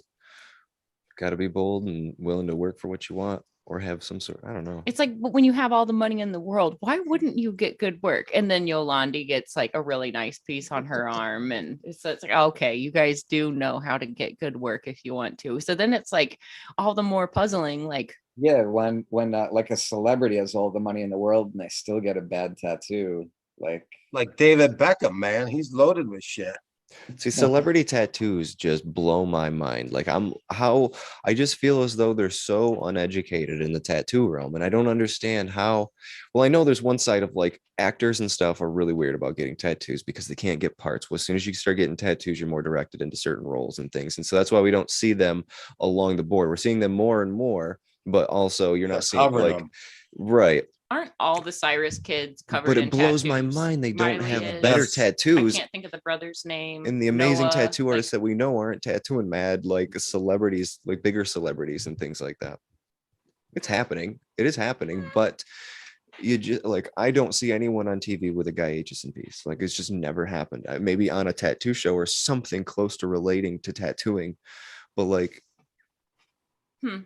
yeah, I think that's going to change soon. I feel like I see more I Pete feel like Davidson people shit are than anything. starting to Like become literally, more that's the educated. culture Yes. is kind of like cheap, like rapper Yeah. tattoos. the way I see it, it's kind of like littered with like Friday the 13th specials.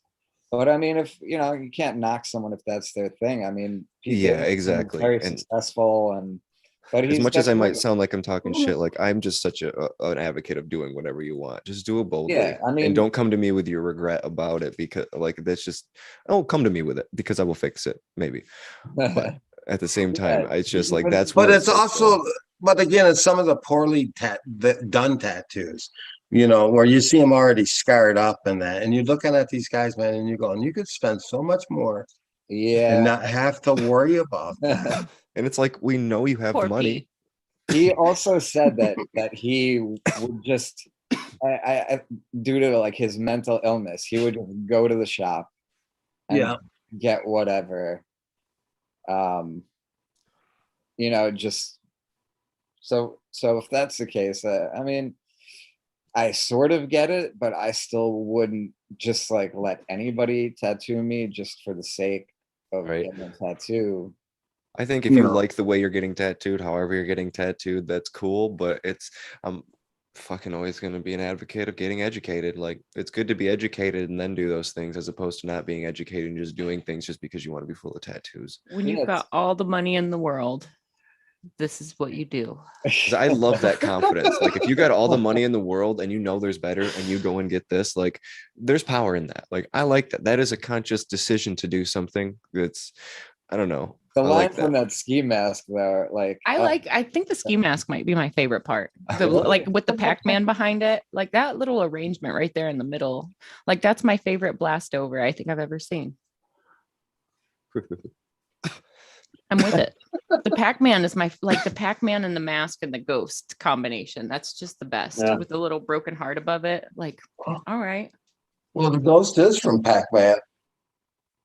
Oh yeah, I'm just saying that whole little arrangement right there. I Yeah. just love this whole area. I Would you say that a good majority of bad tattoos like this are done on people that are between 16 and 21?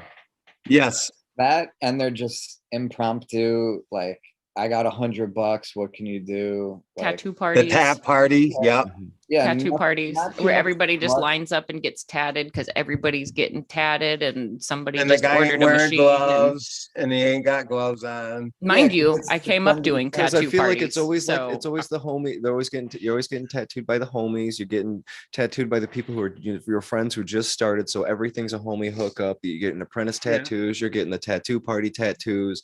But like after you become 21, that's when I feel like people start like, oh, there's a real tattoo artist out there, and there's like better work. And so you see all the people who filled their body up really fast with a lot of stuff because they could get it cheap between those ages, and then you're working around that stuff for the rest of your life.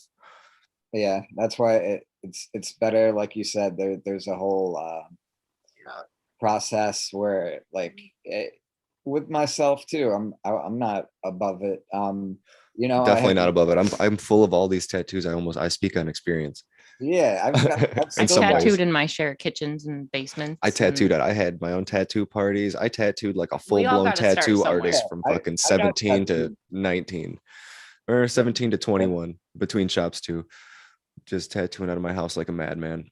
Yeah, I mean, you just feel you know, strongly about tattooing, and it's just do it I whenever, mean, wherever.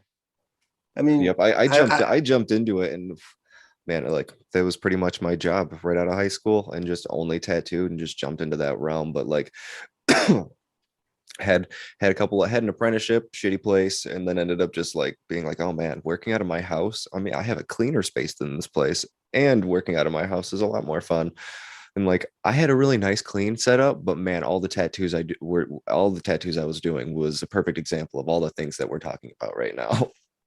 They were all the homie hookup quick ones, all my friends from school, all my friends after that, just coming in for the quick tattoos. What would be a 10-minute tattoo now, taking me an hour or two or longer back in the day.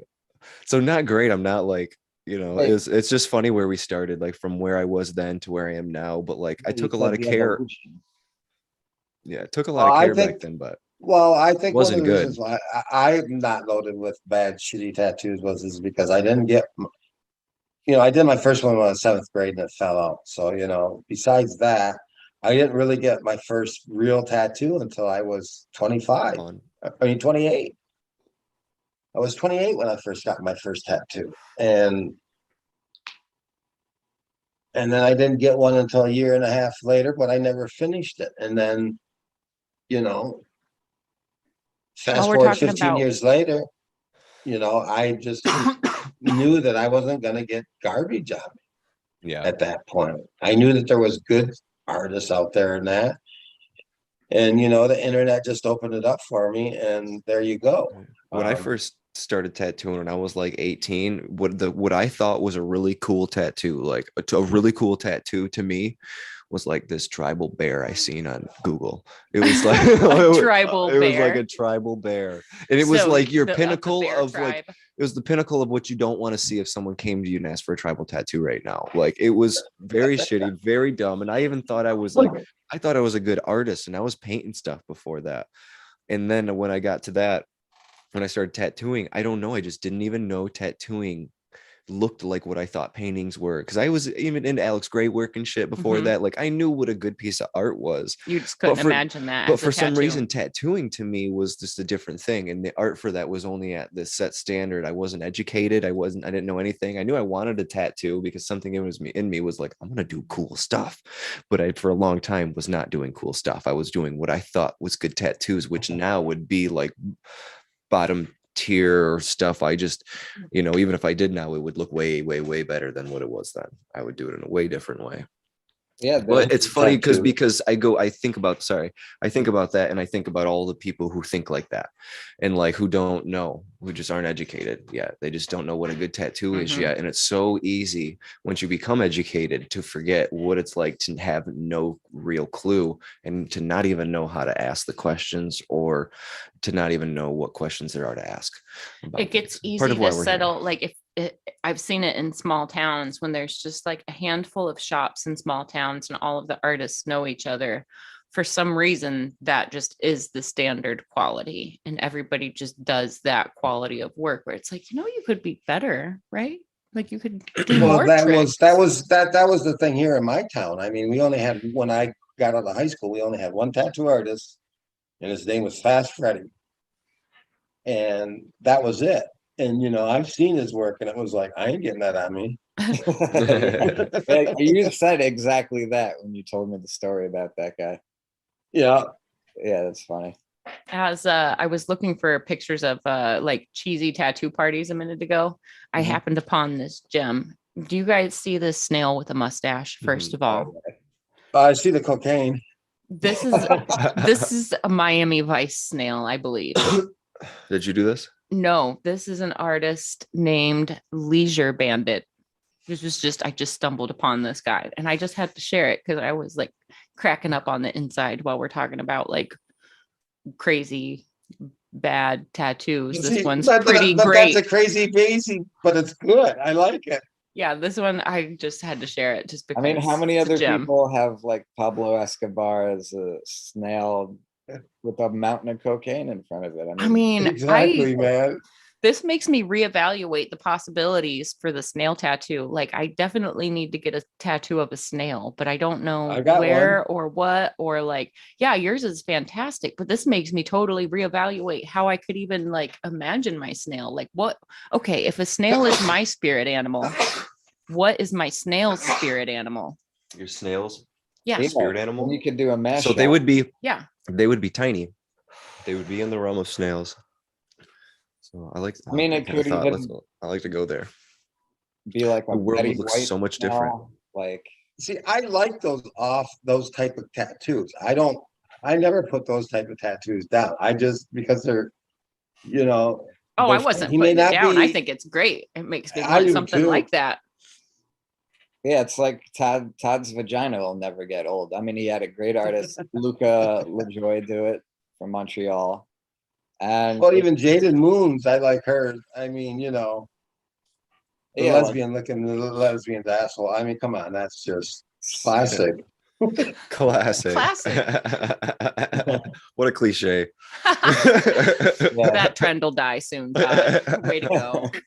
I keep telling Todd he needs to do more on his butt. He's kind of scared, but he also said he wouldn't do his neck, and I gave him a hard time for a couple of years, and boom. I think I could wear him down. I think he's just scared, right? You're scared of the pain? No. I don't have that goal that I need every inch of my skin tattooed like you do. That's the Yeah, difference. no, you don't. You definitely. Chuck, are you don't. gonna creep up into the face? I mean, we'll see. I'd like hope to at least finish everything else first and then decide if there's anything that I need that's like, oh my God, I need that on my face. You know what I mean? Like, Right. When the feeling hits. When I the mean, feeling maybe hits. like a third like fox or kitsune mask portrait. You know what I mean? I could definitely see having a bunch of face tattoos, but like after I finish like all the remaining skin, I think I might pass on the bottom of the feet. We'll see. I might do it, I might not. But it's not high on my priority list right now. Yeah. I got to finish the butt cheeks, finish the throat, decide like about the head, because I have a full head of hair, so I don't see myself, uh, you know, it just doesn't seem a necessity at the moment. But I am Right. intrigued by the face tattoos, and drawing from the artistic resources that I'm, exposed to, there's a myriad of people that I would love to get a face tattoo from. It could just be a flower, Mhm. like a single needle black and gray rose. But time will tell.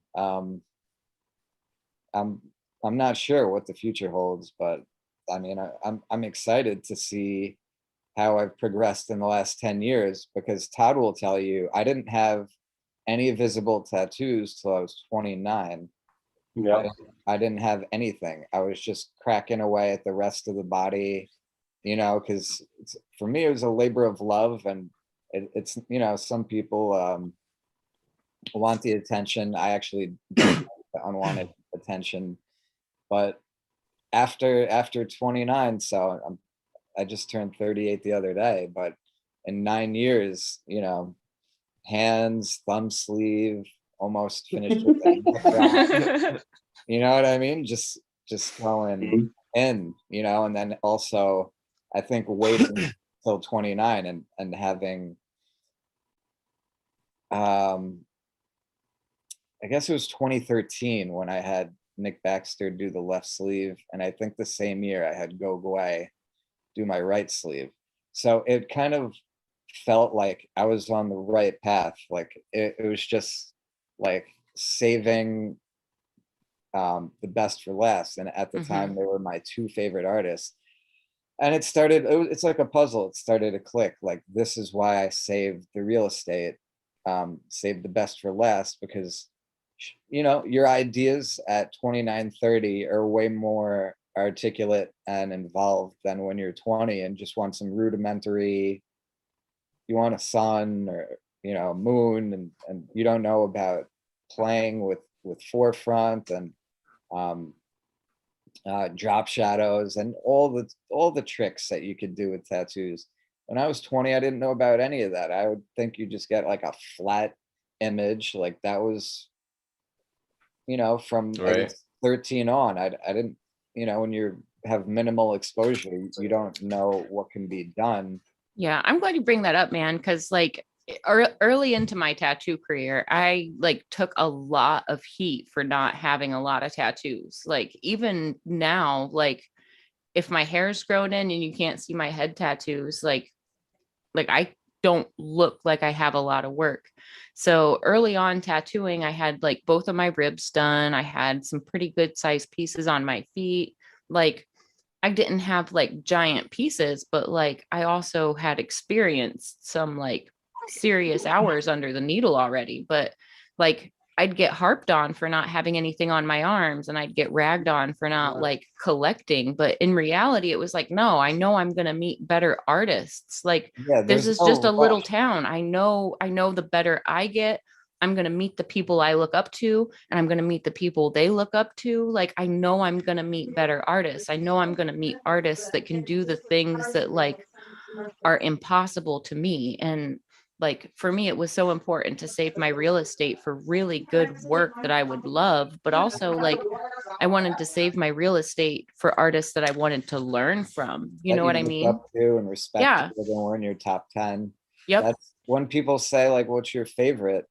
I'm like, damn near all of them, because they're all artists that I look up to. Like I'm not gonna necessarily do like a top 100 because art is subjective, Hmm. but like I wanted at least 100 artists because it prolonged the journey, because I could have been done, a long time ago already. And Hmm. um it's just, with time, things get better when you apply yourself and your actions are aligned, Hmm. and you just inherently know. And I think it's a pity when people like you get harped on, like I did too. You know what I mean? No one took notice of me until I did the sleeves, but Hmm. I was still going hard for 10 years before that, still collecting. But it was like, because I didn't have visible tattoos, people didn't, I don't want to say give me the respect that I earned or deserve. Hmm. Who cares? That goes out the window. But it's just like, as soon as you start getting visible stuff by um, well-known artists, it's definitely changes how people look at you. The the most flattering thing is if I'm at a convention and talking with an artist that didn't know me personally, maybe, or even if they had seen me a dozen times before, they could like barely keep their eyes like eye to eye contact, you know. They're just like busy scanning and like, oh, this is so and so, and Uh-huh. damn, you know, like Mhm. just- It's funny. So Joe Capobianco came through Red Tree a couple of weeks ago, Mhm. and we're out like in the break area hanging out, and we're just all like standing around talking, and Derb is like, yeah, and Russ did her back, and they talk a little more, and he's like, and then Fawn got a Russ piece, and I was like, Derb, do you want me to take my clothes off? He's like, yeah, I want you to take your clothes off. So I had to, like, I mean, I didn't totally disrobe, but I showed Joe what I had going on. He was like, I know this piece. And it always makes me feel good. Like, I didn't know how good it would make me feel when people are like, oh, I know that piece. Like, I love that piece. Or Right. like, I've had people when they see my hand, they're like, that's the reason I wanted to get my hand done. So it's pretty Right. cool that, like, even if whatever they did is totally different, it's neat that, like, Right. It is really cool being recognized by the tattoo. mhm. That's something that's definitely been new for me. You know, it started out with the chest piece. My arm has really only come together pretty recently, but like my chest piece, I got done right away. And then, like, you know, everyone who knew Nathan Marty were like, oh yeah, I seen that piece. And like when I started working for Red Tree, everyone was like, oh yeah, I remember when Nate did that. Mhm. And then, you know, every other tattoo artist around that come around Red Tree. And now it's the same with my back. You know, so many people recognize it. And I'm like, that's awesome because you probably recognize it more than I do. It's so Yeah, funny when when we were s- when you're recognized for having work on you, and it's like, you know, you sat through it, so you know that's kind of like that's yours now, you know. Well, it's like Yeah, I knew absolutely. Chuck's sleeve, I knew Chuck's sleeve, Nick Baxter's sleeve before I even knew Chuck. Yeah. That's how Right. we moved, right? It is pretty Yeah. cool because it's just like a painting, you know, just like an original painting out Mhm. there. It's like oh yeah, I seen that original painting one time. It's like, Yeah, no, you I am see that that painting. out in the wild, like at Pasadena 2 or 3 years ago. We saw some Dan Yankovic healed like Porn tattoo. erotic tattoos, and I'm like, Todd, drop chow, like let me get, you know, like some tattoos out in the wild from Russian artists, and it's fun. Like Todd and I are very nosy at conventions. We get up in people's stuff, and I want to see. There, I sent it to Fa, and she can throw it up there. I Yeah, can't wait to hang out with you guys at conventions sometime. Todd, we've hung out at conventions, I think once or twice. Yeah, we need to do it again though. Get high. Yeah. Yep. Be smoking fatties. Yeah. Yeah, we will definitely. Hopefully, I got paid to.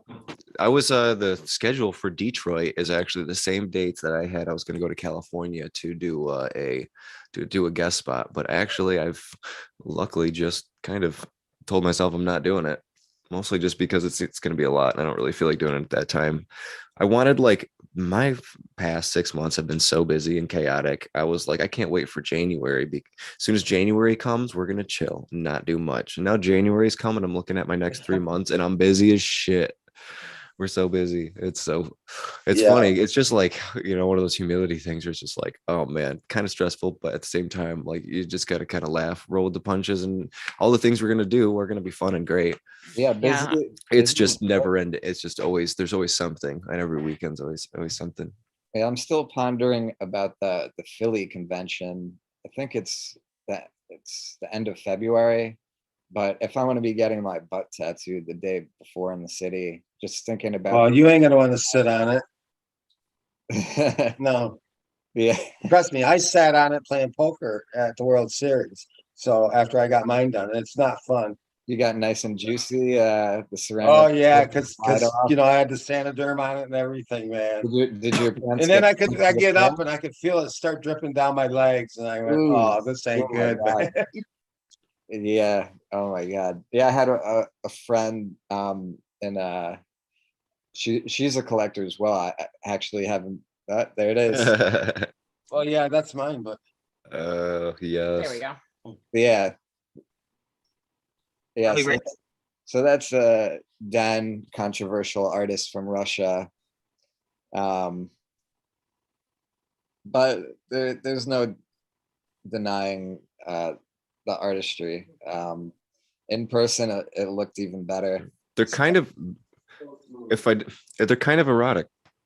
Just little. a little. But this is art though, right? These aren't photos, so Yeah. I don't Well, want he's to got get a in whole too much leg trouble sleeve. with Zoom though. He's got a whole leg sleeve of it. I mean, Yeah, he's that got more guy than had- one scene there. Yeah, so I'm the one taking I'm like, Todd and I kind of feed off each other. So I'm just like, That's so "Todd, funny. That's like, let me get some of these, That's that awesome. might have been, I don't know. I think I got shadow banned a couple of years ago, and then I just stopped caring altogether, and it just doesn't matter anymore. But that seemed like an appropriate time to get some pictures.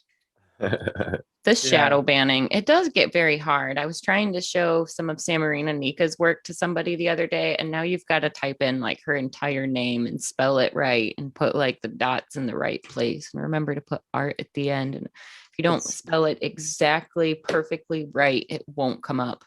It's very strange. Annoying. It's like, Well, she shows like naked herself in waterfalls a lot. Like, okay, I get it, but like, who cares? It's Yeah, not I mean, pornographic. It's it's not suggestive. 2022. Like, if it's done artistically, like I don't see any problem with it. I'm all for it. Like I can't. What do wait- you guys think about there being an Instagram for kids? So you gotta be 18 or older. I don't know. oh, they'd lie about their No, ages. I think that would be bad for the tattoo industry, for all the people coming up and like kids and stuff that are seeing amazing tattoos right now, and like younger people in high school seeing amazing tattoos, so they're not jumping in without I could understanding totally anything. make my page PG-13. My page would totally be appropriate But for I either think, adults or right, children. if you had a rate, if you could find a way to like have your page be rated or This something actually like that. isn't a bad idea. Could you volunteer to make your page 18 and over, or could you just be Right, so you open can to do all your everybody? shit that you it's wanna You do. can already do that with some of the Well, they But settings. it's do I not going to believe. be videos. accessible to anyone underage.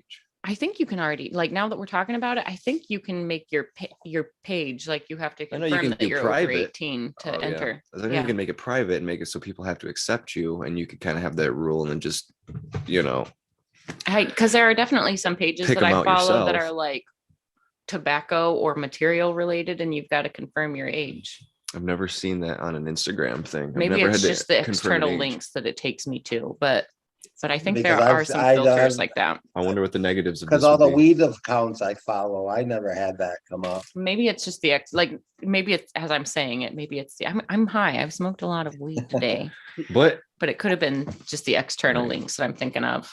yeah, it would be nice. It would be nice, like just to have it, everything just be totally open and not have to worry about people banning you for shit. But I can see the side of it where kids are seeing some crazy ass shit these days, and just watching I say all, that all I of got- their I got all something of to their say. moms and all of their moms' friends be on OnlyFans, and to be like 8 years old running Oh, upon man. some See shit. that? Like, But I got a problem with that because again, why does a kid have a smartphone? I mean, there should be an age limit to where a kid has a smartphone. Well, they all have Ah. one, or an I get iPad. that, but that's the part where like human nature, I feel like it's too inevitable, and parents are too weak that they will eventually give in. Parents are weak. Then that's the Well, they failure. want to have the That's a communication failure of the element. parent then. So just maybe give them maybe like a not too weak. Parents clamshell are very phone. strong, but at the same time, I have been witness to many parents who, their children will not shut up until they just will not be cool until they are given their smart Pacified device. by the iPad to play a game on it. Right. It's the easiest way to be bored or to take care of boredom. Yeah, I say And it makes kids quiet. give them like a prepaid clamshell until they're like 12 or 14.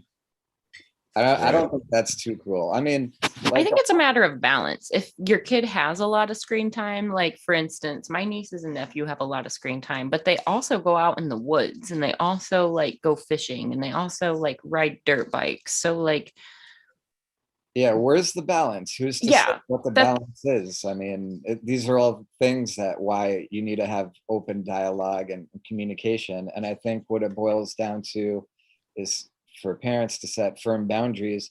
Like for myself, I spend an average of like 8 hours on my phone a day, but I'm also doing constructive things like working related things that I have to do, responding to emails. Do I need to spend 8 hours a day? Probably not. but I also have OCD, and if I'm sitting on the couch, I might scroll through the feed when I'm watching TV in the background. It's just like it's an it's an exhibitionist type thing now. I want to peep and see Mhm. what people are up to. I want to see the new art, where they are, like if they're traveling to New York anytime soon, whatever. Um, but I think at some point, once you worry about it too much, or you you put too much effort, and it stops being fun. I mean, if I was like I don't know, a celebrity or famous or whatever, I wouldn't give two shits about social media. Like I don't even want to have my phone on me. Like I'd rather have Right. an assistant. Somebody else has my phone, somebody else curate for me, because this is work, and it's not always fun. Mhm. And it got to the point where I just care about sharing the tattoo journey, the new stuff, and then the healed stuff. And that's kind of all I'm comfortable with sharing. Maybe some cryptic posts here and there, but nothing, you know, really. I think we're probably of like the more fortunate group too, because what sparks all of our interest is art and tattoo related things. Think of the people who get on Instagram and they don't even have that motivation, and it's just like nonsense after nonsense after Mhm. nonsense. They Selfie haven't after like selfie. curated a feed full of like creative energy and like new things, and you Right. know what I mean? Right. Like, It's just one look at me after the next look at me. yeah, I hate to justify my Instagram addiction, but like at least my Instagram is so filled with so many creative people that every time I'm on there, my mind is blown. It's not Yeah, mush. thousands of great artists across the Yes. world. But I did find there's a cap, so it's 7,500 is the amount of people you can follow. And worldwide, it's not impossible to follow 7,500 tattoo artists alone. So, it But, can feed the. but that statement alone is something to say, because we are at a point where you yourself can follow 7,500 great artists. And 20 years ago, you can't say there Quite a was collection. 7,500.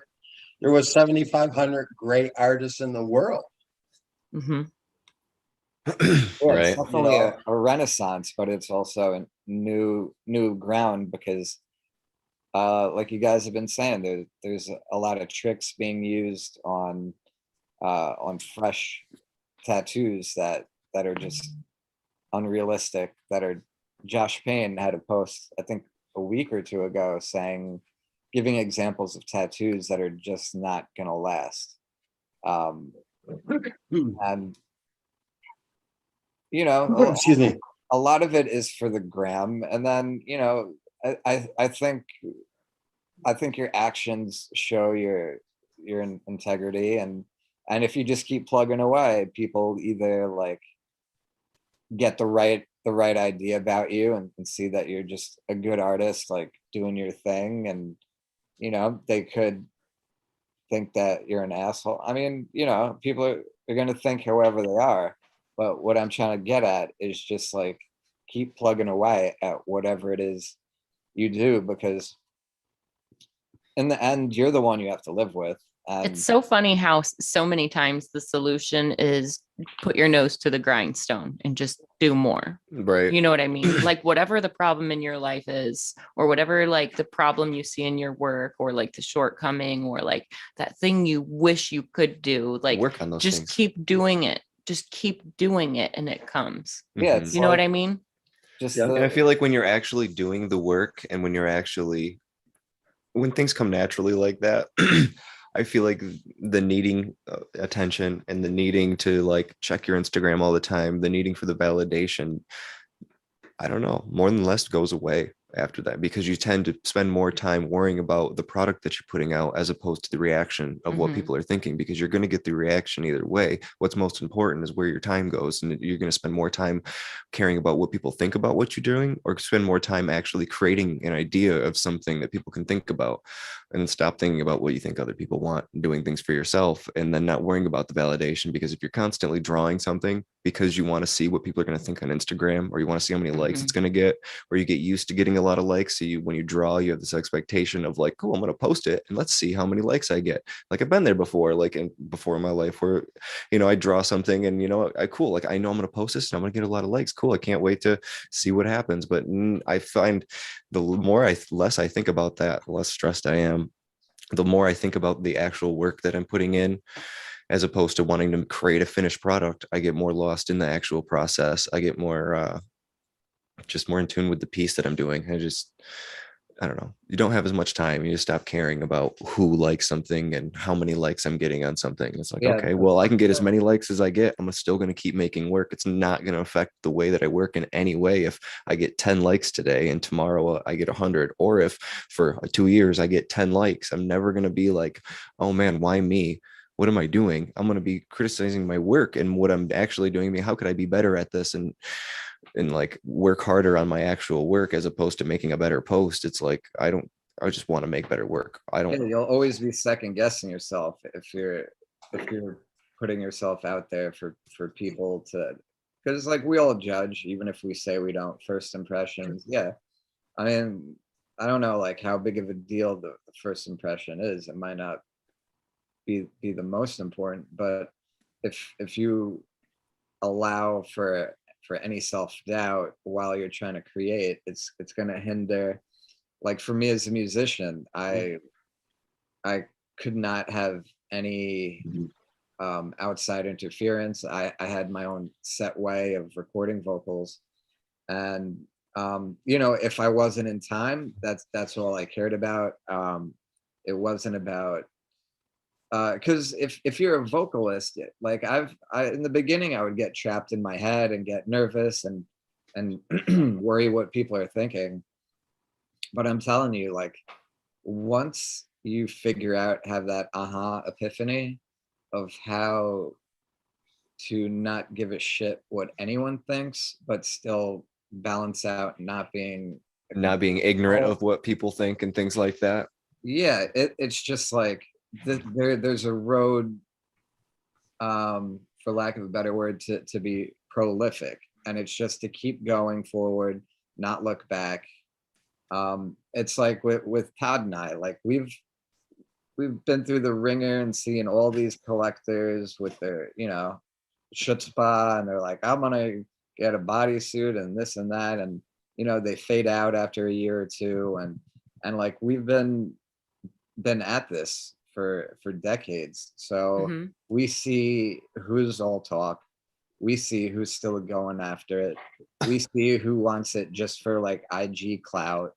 We see the reasons. Well, And it's strange that some people are getting tattooed for the wrong reasons, but you know what, it's their Right. life, and that's fine, because I'm busy living mine, getting tattooed as much as I can. Like I'm not doing the work, well, but in order to get tattooed, I have to put in the time, scramble to get together the money. Well, And here's one of the things that we got to keep in mind too, is some people might start a tattoo without like the all-encompassing, like right intentions. But like, let's say somebody jumps into a big back piece or a chest piece and they jump in just because they want to get tattooed. They're still going to go through it. Like they're still going to have those interpersonal like transformations that we talk yeah. about all the time. Like even if their tattoos, like by the time they're finished, even if their tattoos don't reflect the transformation that has happened, this might be exactly why some of them fall off, because they're like, whoa, I yeah, need to like this slow isn't for down. me. This You know what I actually mean? really sucks. Oh, yeah, that, or like maybe some people jump in and they're like, I don't even know what the possibilities are. Like, you know what I mean? Like, Yeah. you jump in gung ho thinking it's a race to get covered, but as these transformations start happening, they start realizing it's a little bit more sacred and special and start taking it more seriously Mhm. instead of just trying to get covered to get Right. covered. So people can see the Yeah. tattoo. I think Then that's just financial part too is a lot of people have problems That is a huge part managing as their well. money. yeah. It's just the way I see it. It's How many people start huge projects and then a child comes along and now financially their obligations are just totally different and they can't afford that. They can't afford that extra like $1,000 or $2,000 a month to get tattooed because now they've got totally different responsibilities, you know, like That's why Well, life us as artists changes. are So- patient. Mhm. We stay The weirdest patient. thing Kill for me yourself. about was Instagram is watching people who started getting tattooed like you were, and then they started copying your artists.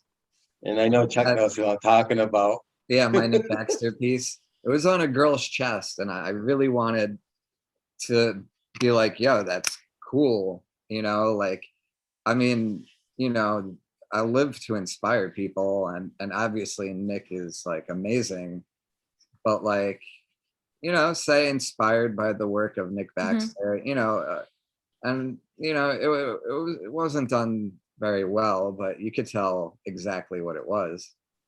Yeah. Yeah. Well, and I'm not saying that. I'm talking about collectors themselves too, where they're up and comer, and you know they, you know, and I don't. I'm just a dude that's getting tattooed. You know, again, you know, if people look at me as some inspiration, that's fine and dandy. Yeah, but you're not doing. But to copy me, but to try to copy my artist verbatim, like or Chuck too at the same time. There's a man walking that around somewhere. goes a little weird.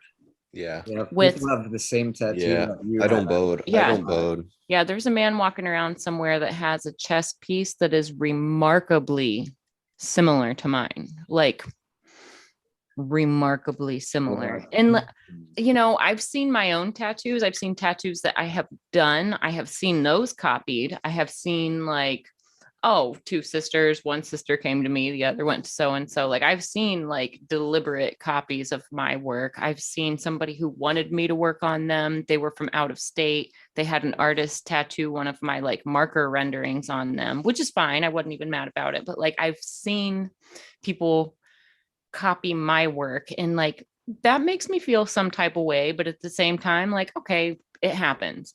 But when I saw somebody wearing a tattoo that was suspiciously similar to mine, it made me feel so stolen from. Mhm.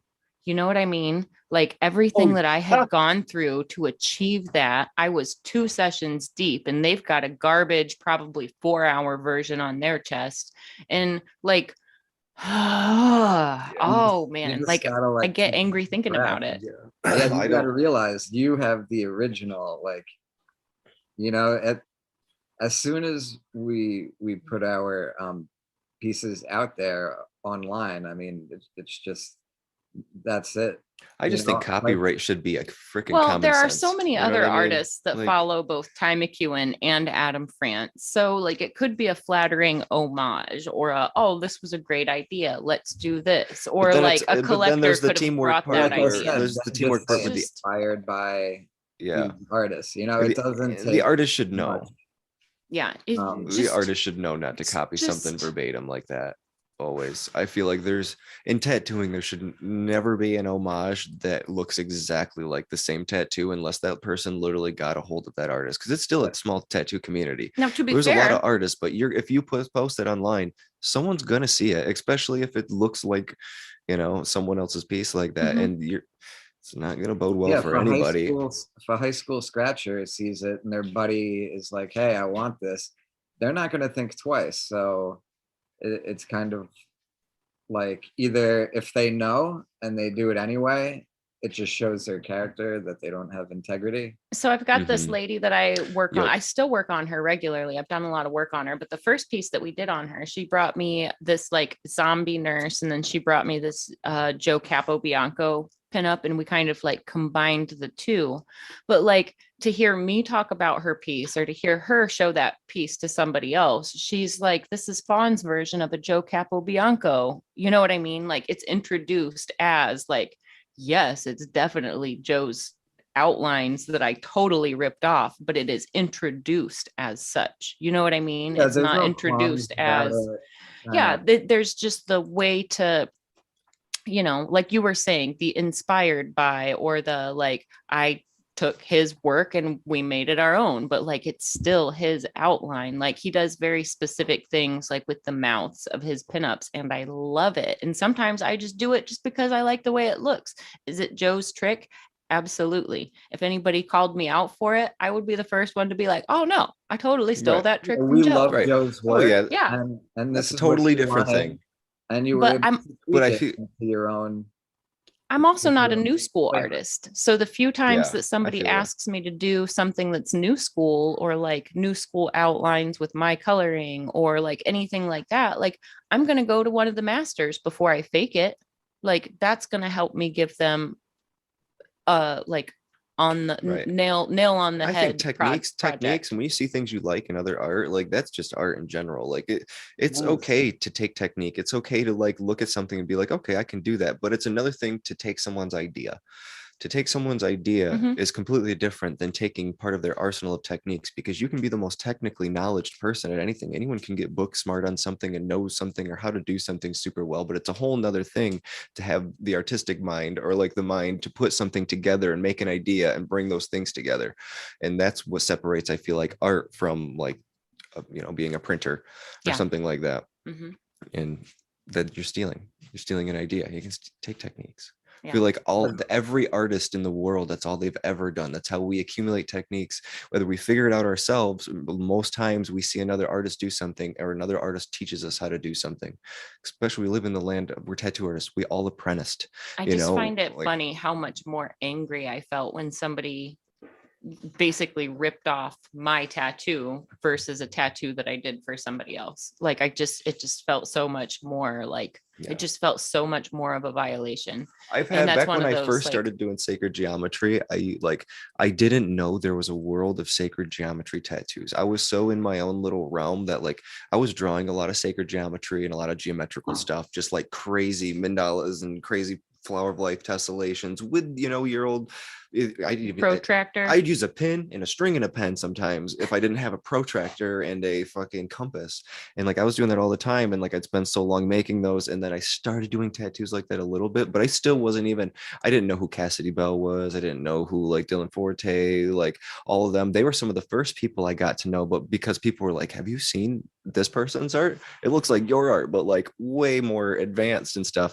And then I started seeing other people like in town, and I'd get like I'd see like a baseball size mandala that looked pretty damn close to what I did. And back then I'd be like, I think this person stole my thing. I'd spend like a week being really pissed off at this person and stuff. And then I did, you know, with that, I realized that like other people have the same means of doing things that I'm spending so long doing. And like, I realized that there was the digital means of things, and I could just like, can just like create what I was creating was easily creatable in 10 minutes what I was spending 4 hours on. And so I realized how easy it was for someone to come up with something similar at that time. Yeah. Well, Like sometimes you just have similar styles. You know? Right. And those all existed, but that was Mhm. another part of like, I had my own little box that I wasn't aware of yet. I didn't realize that there was other people were doing the same style that I was really starting to really love. Sure. And realize how, yeah. it was a bigger scene, and Right. there was way It's like more. 19-year-old, 20-year-old me. It was like Yeah. thinking I'm doing something special. And I'm like, oh shit.